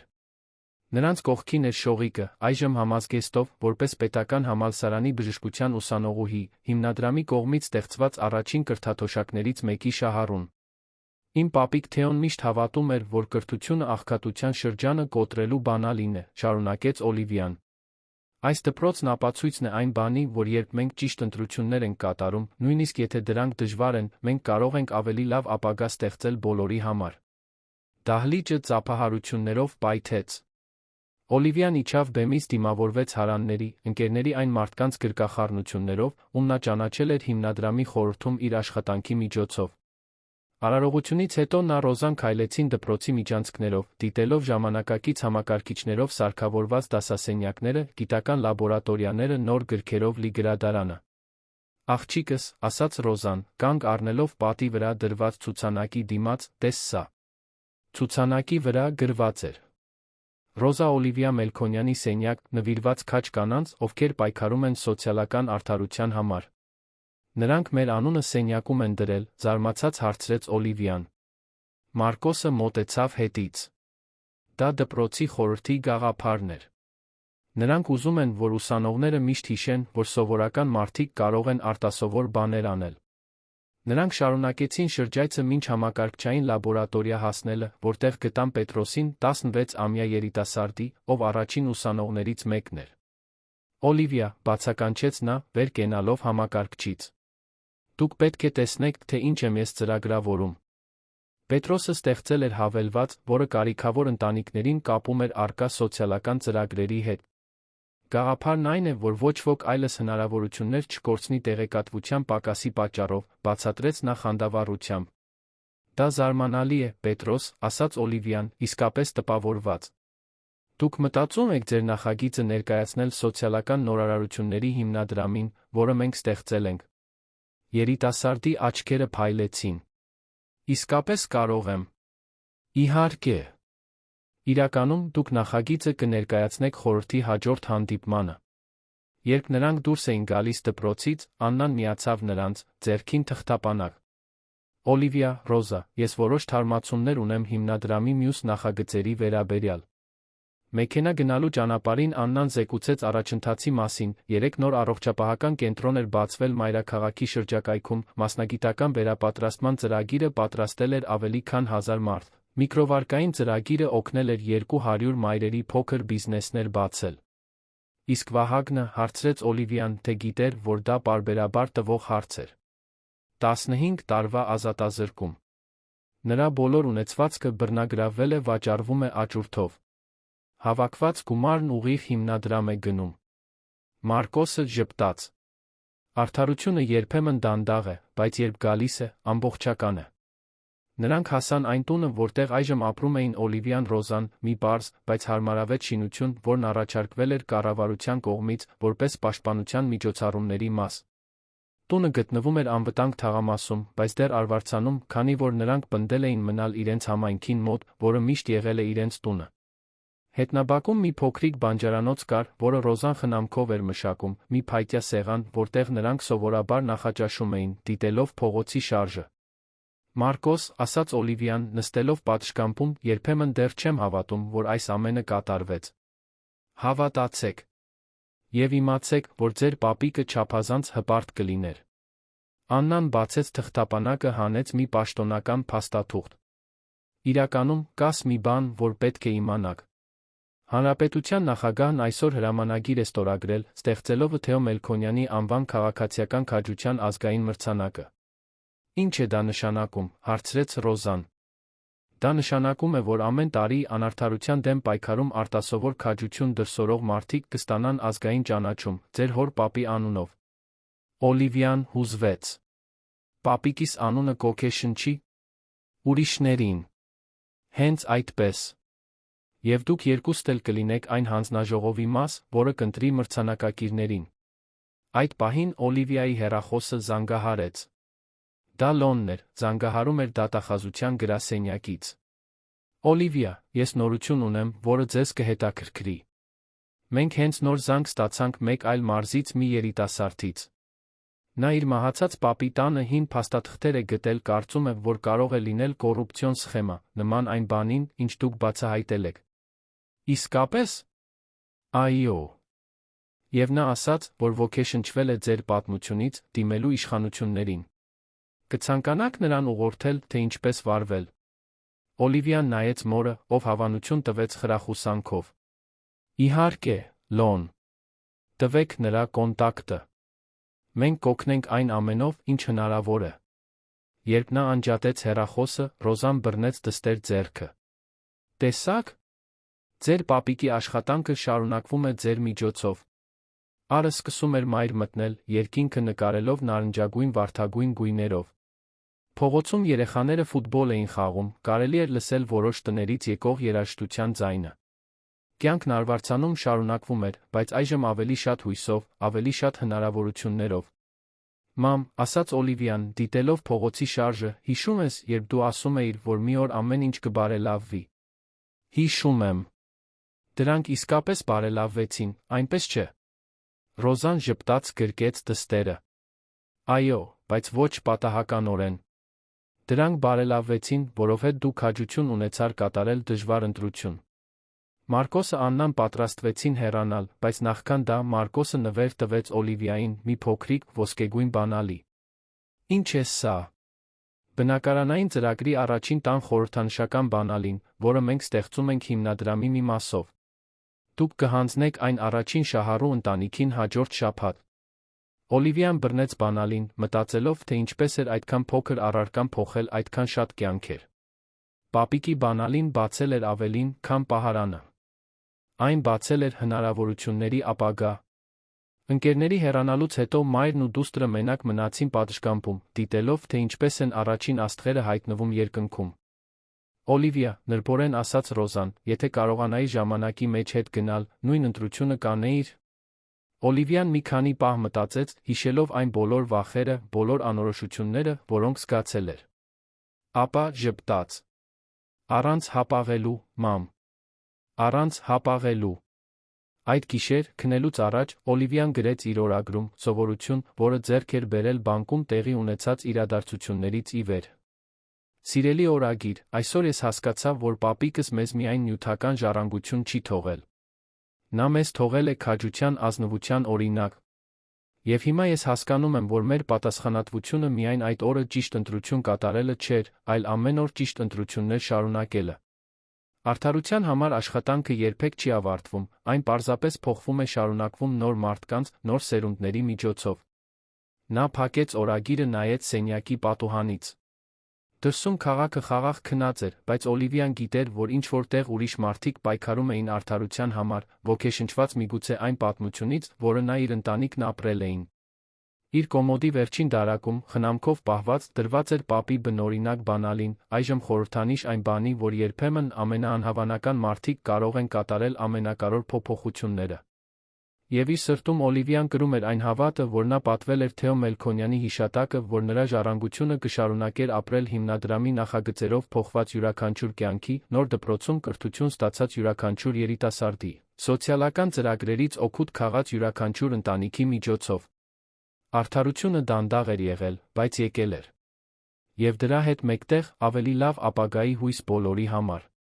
2 տարի էր անցել բանկում տեղի ունեցած այդ կերպարանափոխող առավոտից, Օլիվիան, այժմ 19 տարեկան երիտասարդ կին, պետական կառավարման համալսարանական ուսանողուհի, ամբողջական կրթաթոշակով, Թեո Մելքոնյանի հիմնադրամի խորհրդի ակտիվ անդամ, կրկին քայլում էր Երանի փողոցներով։ Այն, ինչ սկսվել էր որպես բանկային հաշվի պարզ ստուգում, դարձել էր թափանցիկության սոցիալական արդարության ազգային շարժում։ Բնակարանը, որտեղ նա Ռոզան այժմ ապրում էին, գտնվում էր պարզ շենքում, բայց անվտանգ տարածքում, ամեն առավոտ Օլիվիան արթնանում էր այն հավատով, որ իր կյանքը նպատակ ուներ։ Այս հատուկ առավոտ նա գնում էր հիմնադրամի գրասենյակում կայանալիք հատուկ հանդիպման։ Դա արձանագրության ակտիվացման երկրորդ տարելիցն էր, նրանք կկատարեին այն ամենի ամբողջական հաշվետվությունը, ինչ ձեռք էր բերվել։ Մայրաքաղաքի կենտրոնում գտնվող ժամանակակից գրասենյակ մտնելիս Օլիվիային դիմավորեց Մարկոսը, ով այժմ աշխատում էր որպես հիմնադրամի գործադիր տնօրեն, վերջնականապես թողնելով ավանդական բանկային աշխարհը։ Օլիվիա, դուք ժամանակին եկաք։ Աննան հենց նոր բերեց սոցիալական ազդեցության վերջնական հաշվետվությունները։ Հանդիպումների սենյակը զարդարված էր իրականացված բոլոր նախագծերի լուսանկարներով։ Թեո Մելքոնյանի անվան տեխնիկական դպրոցը, որն այժմ ուներ ավելի քան 1000 ուսանողների սպասողական ցուցակ, 3 առողջապահական կենտրոնները, որոնք ամեն օր սպասարկում էին հարյուրավոր ընտանիքների, միկրովարկային ծրագիրը, որն օգուտ էր բերել ավելի քան 500 ձեռներեց մայրերի, տասնյակ այլ փոքր նախագծեր, որոնք կերպարանափոխել էին ամբողջ համայնքներ։ Ռոզան մի քանի րոպե անց հասավ, ուղեկցությամբ Շողիկի, ով այժմ բժշկության 3-րդ կուրսում էր կամավոր պրակտիկա էր անցնում հիմնադրամի կողմից ֆինանսավորվող առողջապահական կենտրոններում։ Ինչպես անցավ այսօրվա այցը արևելյան հատվածի կենտրոնում, հարցրեց Օլիվիան ընկերուհուն։ Հուզեիչ։ Ես սպասարկեցի 65-ամյա մի տիկնոջ, ով երբեք կանխարգելիչ հետազոտություն չէր արել իր կյանքում։ Նա լաց եղավ, երբ ասաց, որ վերջապես արժանապատիվ տեղ ունի իր առողջության մասին հոգ տանելու համար։ Շողիկը ժպտաց, աչքերը փայլելով։ Եվ գիտեք, թե ինչ ասաց նա ինձ վերջում։ Որ նա գիտեր քաջ աղջկա պատմությունը, ով ամեն ինչ փոխեց, ուզում էր շնորհակալություն հայտնել ինձ դրան մասնակցելու համար։ Աննան մտավ սենյակ, իր հետ տանելով մի կույտ փաստաթղթեր նոութբուք։ Ժողովուրդ, դուք չեք հավատա այն թվերին, որոնք մենք այսօր պետք է ներկայացնենք։ Հաջորդ 1 ժամվա ընթացքում Աննան մանրակրկիտ մանրամասնեց հիմնադրամի ազդեցությունը։ Բնօրինակ 500 միլիոնը բազմապատկվել էր զգույշ ներդրումների այլ կազմակերպությունների հետ համագործակցության միջոցով։ Այժմ հիմնադրամը կառավարում էր ավելի քան 800 միլիոն դրամ անմիջականորեն օգուտ էր բերել ավելի քան 50,000 մարդու։ Բայց ամենատպավորիչ թվերը, շարունակեց Աննան, անուղղակի են։ Յուրաքանչյուր կրթություն ստացած մարդ այժմ կրթում է ուրիշներին։ Յուրաքանչյուր մայր, ով բիզնես է բացել, աշխատանք է տալիս հարաններին։ Յուրաքանչյուր ընտանիք, որին սպասարկել են առողջապահական կենտրոններում, ավելի արդյունավետ է երջանիկ։ Մարկոսը վեր կացավ, մոտեցավ պատուհանին։ Օլիվիա, Ռոզա, դուք գիտեք, որ այս ազդեցությունը ընդամենը սկիզբն է, այնպես չէ։ Ինչպես է դա, հարցրեց Ռոզան։ Պետրոսը, այն երիտասարդը, ում դուք հանդիպեցիք դպրոցում, գիտեք, թե ինչ է նա անում հիմա։ Օլիվիան գլխով արեց, հետաքրքրված։ Նա մշակում է հավելված, որը կմիացնի Հայաստանի բոլոր սոցիալական հիմնադրամները, ստեղծելով թափանցիկության ազգային ցանց։ Նրա գաղափարը կարող է հեղափոխել, թե ինչպես են վերահսկվում հանրային ռեսուրսները Հայաստանում։ Աննան ժպտաց։ Եվ միայն Պետրոսը չէ։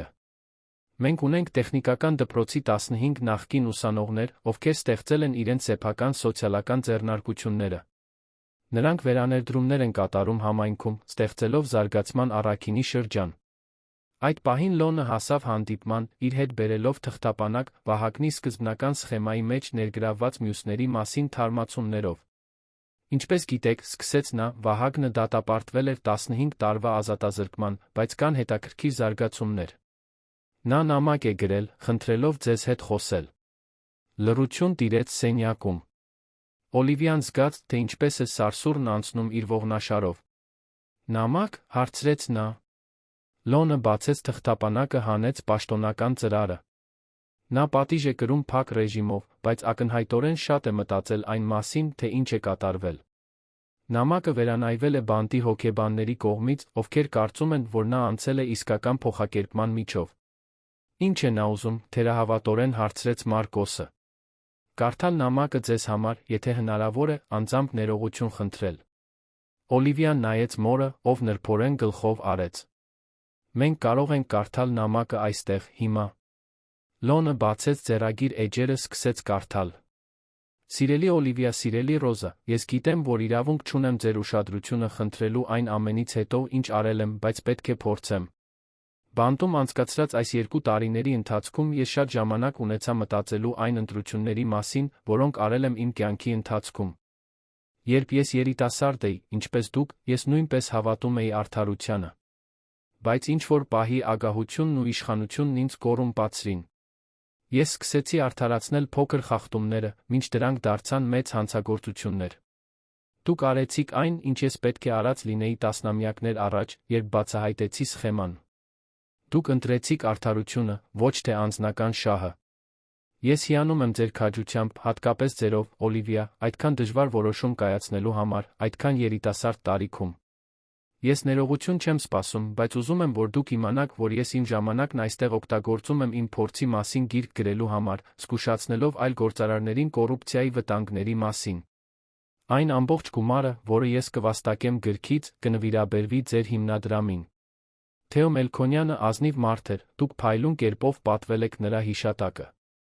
Եթե մի օր դուք պատրաստ լինեք այցելել ինձ, ես կցանկանայի անձամբ ներողություն խնդրել պատմել ձեր պապիկի մասին պատմություններ, որոնք միգուցե չեք լսել։ Հարգանքով, հիացմունքով, Վահագն Օհանյան։ Լռությունը տեց մի քանի րոպե այն բանից հետո, երբ Լոնն ավարտեց կարդալը։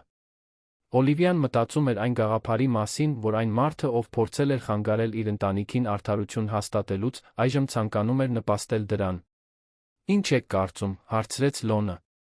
Ռոզան առաջինն էր խոսեց։ Ես հավատում եմ մարդկանց փոխվելու կարողությանը, բայց չգիտեմ, պատրաստ եմ արդյոք նրան տեսնել։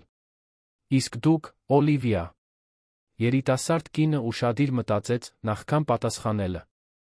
Լոն, դուք ասացիք, որ նա պատմություններ ունի իմ պապիկի մասին, որոնք մենք միգուցե չգիտենք։ Այո։ Ակնհայտորեն նրանք մի քանի անգամ հանդիպել են հանրային պայմանագրերի շուրջ բանակցությունների ժամանակ։ Վահագնն ասաց, որ Թեոն փորձել է համոզել նրան հրաժարվել սխեմայից, նախքան ավելի կտրուկ միջոցներ ձեռնարկելը։ Օլիվիան վեր կացավ, քայլեց սենյակում, մտքերը կարգի բերելով։ Մարկոս, ինչ եք կարծում, ինչ կաներ պապիկս այս իրավիճակում։ Մարկոսը ժպտաց. Ճանաչելով Թեոին, ես վստահ եմ, որ նա հնարավորություն կտա Վահագնին։ Ձեր պապիկը միշտ հավատում էր, որ մարդիկ կարող են փրկվել, եթե ցույց տան իսկական զղջում։ Ուրեմն կայցելենք նրան, որոշեց Օլիվիան։ Բայց ոչ միայնակ։ Ես ուզում եմ, որ դուք Լոնը մեզ ուղեկցեք։ 3 օր անց նրանք նստած էին այն քրեակատարողական հիմնարկի այցելությունների սենյակում, որտեղ Վահագնը պատիժ էր կրում։ Սենյակ մտած տղամարդը տեսանելիորեն տարբերվում էր այն ամբարտավան գործարարից, ում Օլիվիան հանդիպել էր 2 տարի առաջ։ Վահագնը նիհարել էր, նրա մազերը ալեհեր էին, նրա աչքերը ցույց էին տալիս մի խոնարհություն, որը նախկինում գոյություն չուներ։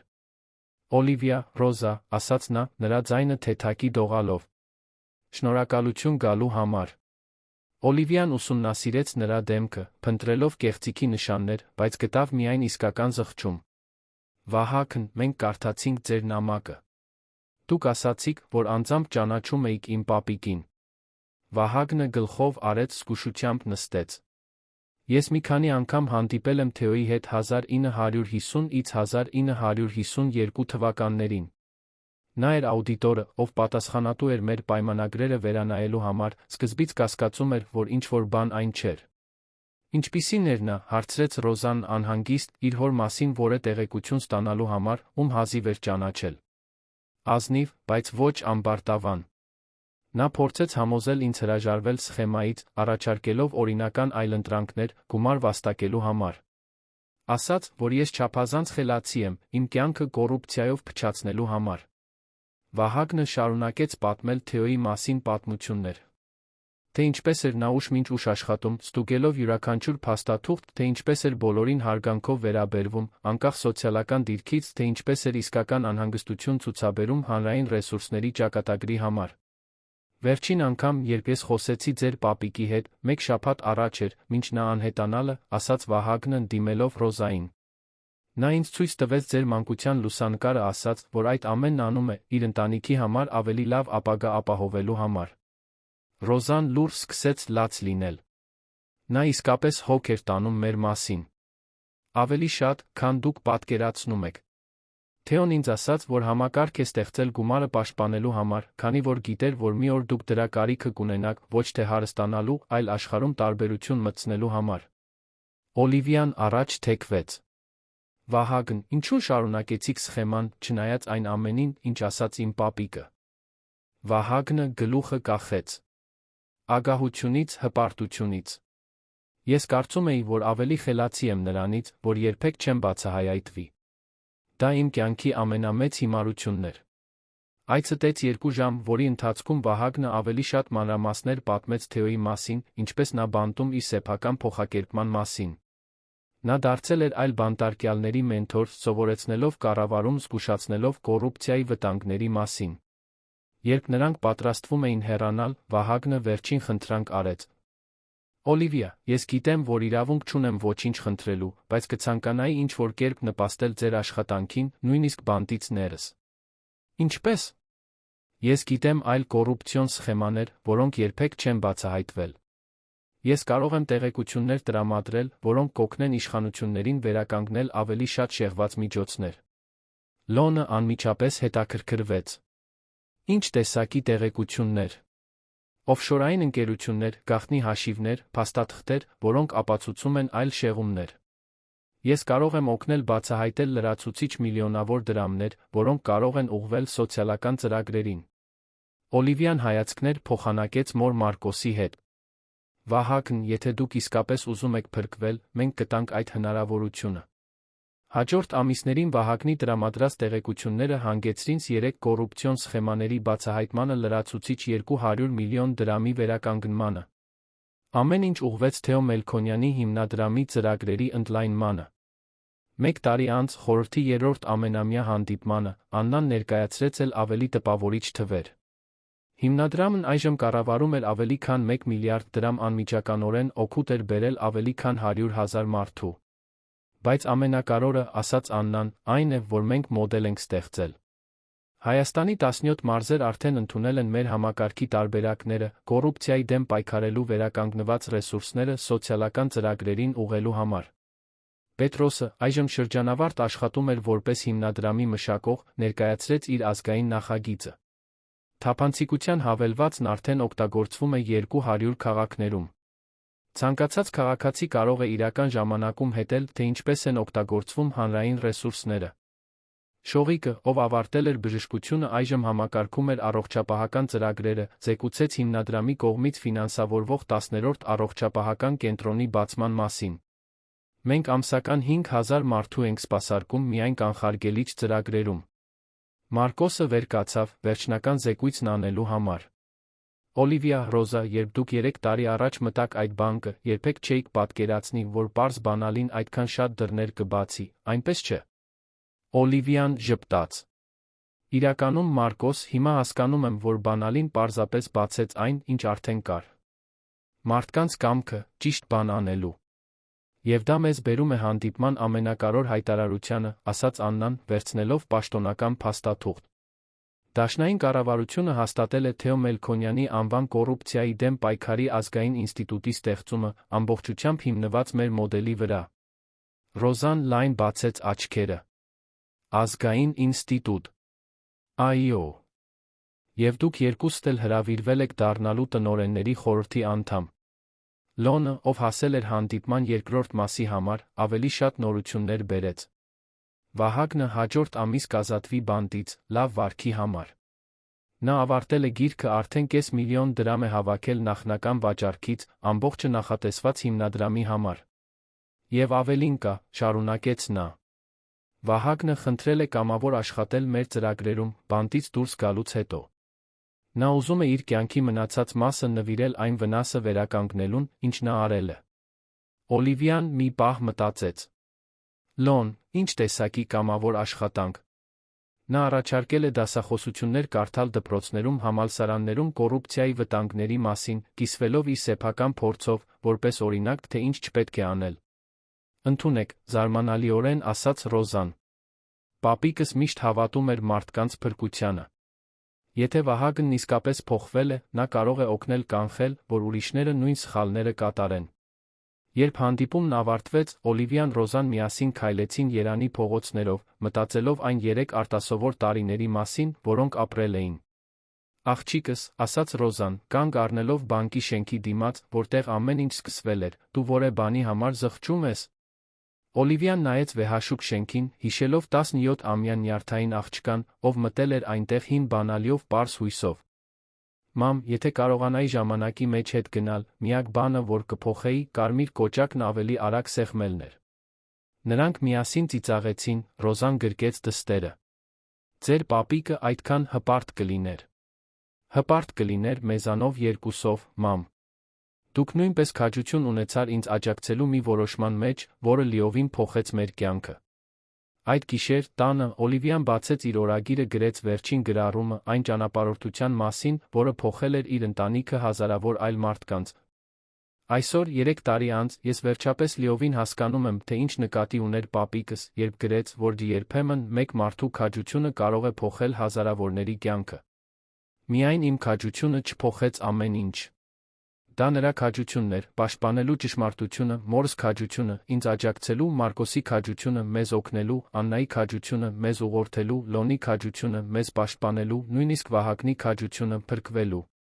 Այն, ինչ ես սովորեցի, այն է, որ արդարությունը միանգամյա իրադարձություն չէ, այլ շարունակական գործընթաց, որը պահանջում է շատ քաջ մարդկանց մասնակցություն։ Եվ որ յուրաքանչյուր ճիշտ ընտրություն, որ մենք կատարում ենք, ոչ միայն փոխում է մեր սեփական կյանքը, այլ փոփոխությունների ալիքներ է ստեղծում, որոնք տարածվում են շատ ավելի հեռու, քան մենք կարող ենք պատկերացնել։ Պապիկս արդարության սերմ էր ցանել, որը ծաղկեց հնարավորությունների անտառում։ Եվ հիմա մեր պատասխանատվությունն է հոգ տանել, որ այդ անտառը շարունակի աճել, որպեսզի այլ ընտանիքներ ունենան այն հնարավորությունները, որոնք մենք ունեցանք։ Վաղը մենք սկսում ենք աշխատանքիս 1 օր ինստիտուտում, 1 օր ավելի արդար Հայաստան կառուցելու համար։ Եվ ես գիտեմ, որ որտեղ էլ լինի, պապիկ Թեոն ժպտում է, իմանալով, որ նրա առաքելությունը ոչ միայն կատարվել է, այլ շարունակում է ապրել փոխված յուրաքանչյուր կյանքի միջոցով։ Օրագրի վերջին էջում Օլիվիան ընտանիքի լուսանկար էր փակցրել, արված ինստիտուտի բացման ժամանակ։ Նա, Ռոզան, Մարկոսը միասին ծիծաղում էին, հետին պլանում Թեո Մելքոնյանի անվան ազգային ինստիտուտի շենքը։ Եվ լուսանկարի կողքին նա գրել էր այն խոսքերը, որոնք դարձել էին ինստիտուտի պաշտոնական կարգախոսը. «Արդարությունը միայն մեղավորներին պատժելը չէ։ Դա ապահովելն է, որ ժողովրդից գողացված բարիքը վերադառնա ժողովրդին, վերածվելով հույսի, կրթության, առողջության հնարավորության»։ 5 տարի էր անցել բանկում տեղի ունեցած այդ կերպարանափոխող օրվանից, Օլիվիան, այժմ 22 տարեկան պետական կառավարման շրջանավարտ, նստած էր տան պատշգամբում Ռոզայի հետ, դիտելով, թե ինչպես է մայրամուտը երկինքը նկարում նարնջագույն վարդագույն գույներով։ Դա կիրակի օրվա հանգիստ կեսօր էր, նրանք որոշել էին անել մի բան, որը վաղուց չէին արել։ Պարզապես հանգստանալ, զրուցել։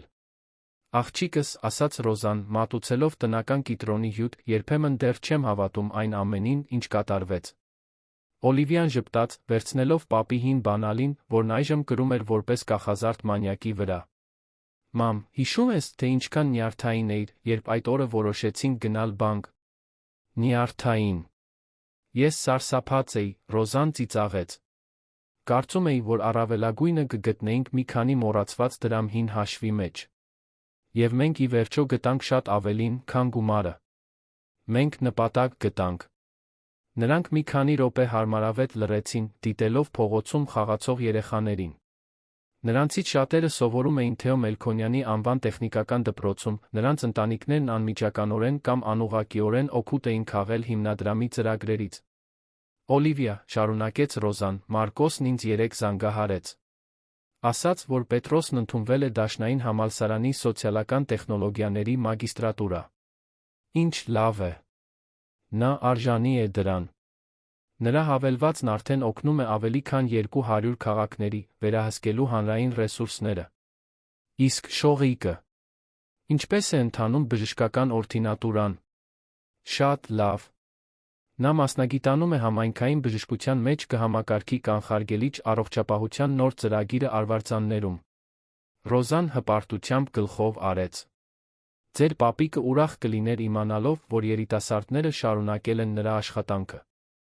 Այդ պահին Մարկոսը եկավ շաբաթական այցելության, որը դարձել էր ավանդույթ։ Նա իր հետ թղթապանակ էր բերել Թեո Մելքոնյանի անվան ազգային ինստիտուտի մասին թարմացումներով, որն այժմ գործում էր Հայաստանի բոլոր մարզերում։ Ինչպես անցան այս շաբաթվա հանդիպումները, հարցրեց Օլիվիան։ Արդյունավետ։ Ինստիտուտը բացահայտել հետաքննում է կոռուպցիայից 3 կասկածելի դեպքեր։ Եթե հաստատվեն, դրանք կարող են հանգեցնել 100 միլիոնի վերականգնման սոցիալական ծրագրերի համար։ Մարկոսը նստեց ճոճվող աթոռին, որը Ռոզան հատուկ գնել էր նրա այցելությունների համար։ Եվ Վահագնի մասին նորություններ կան։ Օլիվիան Ռոզան հայացքներ փոխանակեցին։ Վահագնը բանտից դուրս էր եկել 2 տարի առաջ, կատարելով իր խոստումը, իր ժամանակը նվիրում էր ձեռնարկատիրական էթիկայի կոռուպցիայի վտանգների մասին կրթական դասախոսություններին։ Ինչ տեսակի նորություններ, հարցրեց Ռոզան։ Նա ավարտել է երկրորդ գիրքը, հատուկ կենտրոնացած երիտասարդ գործարարների վրա։ Ուզում է այն նվիրել Թեոյի հիշատակին ձեր երկուսի քաջությանը։ Օլիվիան մտածկոտ մնաց։ Մարկոս, դուք կարծում եք, որ նա իսկապես փոխվել է։ Կարծում եմ, այո։ Նրա դասախոսություններն իրական ազդեցություն ունեն։ Անցյալ կիսամյակում 3 գործարարներ կամավոր դիմեցին իշխանություններին, խոստովանելու անկանոնություններ Վահագնի խոսքը լսելուց հետո։ Ռոզան Մարկոսին սուրճ մատուցեց, միացավ նրանց պատշգամբում։ Տարօրինակ է մտածել, որ այն մարդը, ով փորձել էր մեզ կանխել, այժմ օգնում է ուրիշներին ճիշտ ընտրություններ կատարել։ Պապիկս միշտ ասում էր, որ մարդիկ կարող են փոխվել, եթե ճիշտ հնարավորություն ունենան, հիշեց Օլիվիան։ Միգուցե բանտը այն հնարավորությունն էր, որ Վահագնին պետք էր։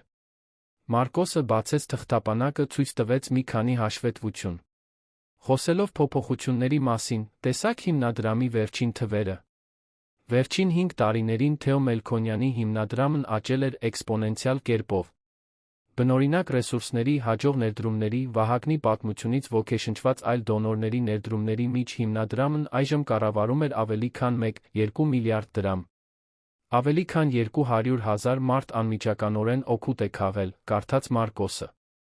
15 տեխնիկական դպրոց, 20 առողջապահական կենտրոն, 300 փոքր բիզնես, ֆինանսավորված միկրովարկով, ավելի քան 2000 երիտասարդ, համալսարանական կրթաթոշակներով։ Իսկ անուղղակի թվերը, հարցրեց Օլիվիան։ Անհնար է հաշվարկել։ Յուրաքանչյուր կրթություն ստացած մարդ կրթում է ուրիշներին։ Յուրաքանչյուր ընտանիք, որին սպասարկել են, ավելի կայուն է արդյունավետ։ Յուրաքանչյուր երիտասարդ հնարավորությամբ փոխում է իր համայնքը։ Ռոզան վեր կացավ տանից բերեց մի կոշիկի տուփ, նույնը, որտեղ ի սկզբանե գտել էր հոր բանալին։ Այժմ նա այն օգտագործում էր շահառուներից անընդհատ ստացվող շնորհակալական նամակները պահելու համար։ Կուզեք լսել մի քանիսը, հարցրեց նա, բացելով տուփը։ Օլիվիան գլխով արեց, Ռոզան պատահականորեն մի նամակ վերցրեց։ Սիրելի տիկին Օլիվիա, իմ անունը Հովհաննես է, ես 16 տարեկան եմ, սովորում եմ Թեո Մելքոնյանի անվան տեխնիկական դպրոցում։ Մինչ կրթաթոշակ ստանալը, ես լուսացույցի մոտ կոնֆետներ էի վաճառում, մորս օգնելու համար։ Այսօր ես ծրագրավորում եմ սովորում, արդեն ստեղծել եմ իմ առաջին հավելվածը։ Ուզում եմ շնորհակալություն հայտնել ճիշտ բան անելու քաջություն ունենալու համար։ Երբ մեծանամ, ես կշարունակեմ ձեր աշխատանքը։ Ռոզան մեկ այլ նամակ վերցրեց։ Օլիվիա Ռոզա, ես Մարիան եմ, 3 երեխաների մայր։ Հիմնադրամի միկրովարկով ես փոքր հացաբուլկեղենի խանութ բացեցի, որն այսօր աշխատանք է տալիս 6 հարանուհիների։ Իմ երեխաները սովորում են թաղային դպրոցում, որը վերանորոգվել է ծրագրի միջոցներով։ Դուք լիովին փոխեցիք մեր կյանքը։ Շնորհակալություն այն բանի համար, որ միայն ձեր մասին չմտածեցիք։ Նրանք կարդացին մի քանի նամակ, յուրաքանչյուրը պատմելով փոխակերպման մի պատմություն, որը հնարավոր էր դարձել 5 տարի առաջ կայացրած այդ քաջ որոշման շնորհիվ։ Մարկոս, ասաց Օլիվիան, նամակները հետ դնելով տուփի մեջ, երբեմն ես մտածում եմ, թե արդյոք իմ պապիկը պատկերացրել էր, որ այդ գումարը պաշտպանելու իր որոշումը կհանգեցներ այս ամենին։ Մարկոսը ժպտաց։ Օլիվիա, ճանաչելով Թեոին, ինչպես ես ճանաչել եմ, ես վստահ եմ, որ նա ոչ միայն պատկերացրել է, այլ պլանավորել է, որ այդպես լինի։ Նա գիտեր, որ գումարը կարևոր էր, բայց որ քաջության օրինակն ավելի կարևոր կլիներ։ Ինչպես է դա։ Լավ մտածեք։ Եթե Թեոն պարզապես նվիրաբերեր գումարը այն ժամանակ, նա կօգներ հազարավոր մարդկանց։ Բայց պաշտպանելով այն ընտրությունը ձեզ թողնելով, նա ստեղծեց ավելի մեծ բան։ Ազնվության պատմություն, որը ոգեշնչում է ուրիշներին ճիշտ բան անելու։ Ռոզան գլխով արեց։ Ճիշտ է։ Քանի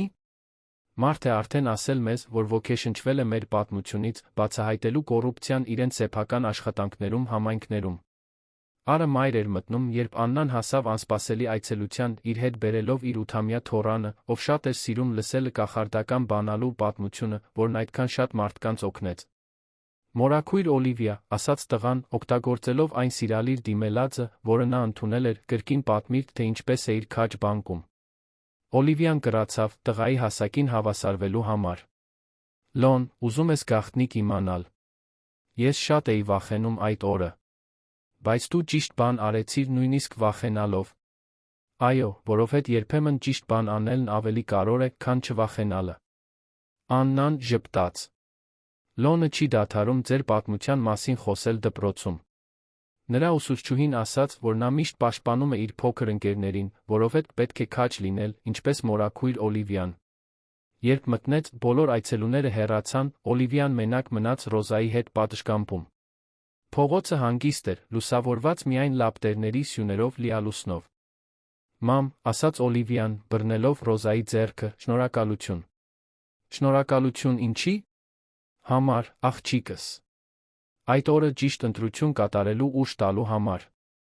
Ինձ վստահելու համար, նույնիսկ երբ ես պարզապես վախեցած դեռահաս էի։ Ռոզան սեղմեց դստեր ձեռքը։ Օլիվիա, դու իմ ուժի կարիքը չունեիր։ Դու միշտ ունեցել ես քո պապիկի քաջությունը քո մեջ։ Ես պարզապես օգնեցի քեզ գտնել այն։ Նրանք մեկ անգամ լռեցին, յուրաքանչյուրն իր մտքերի մեջ կորած։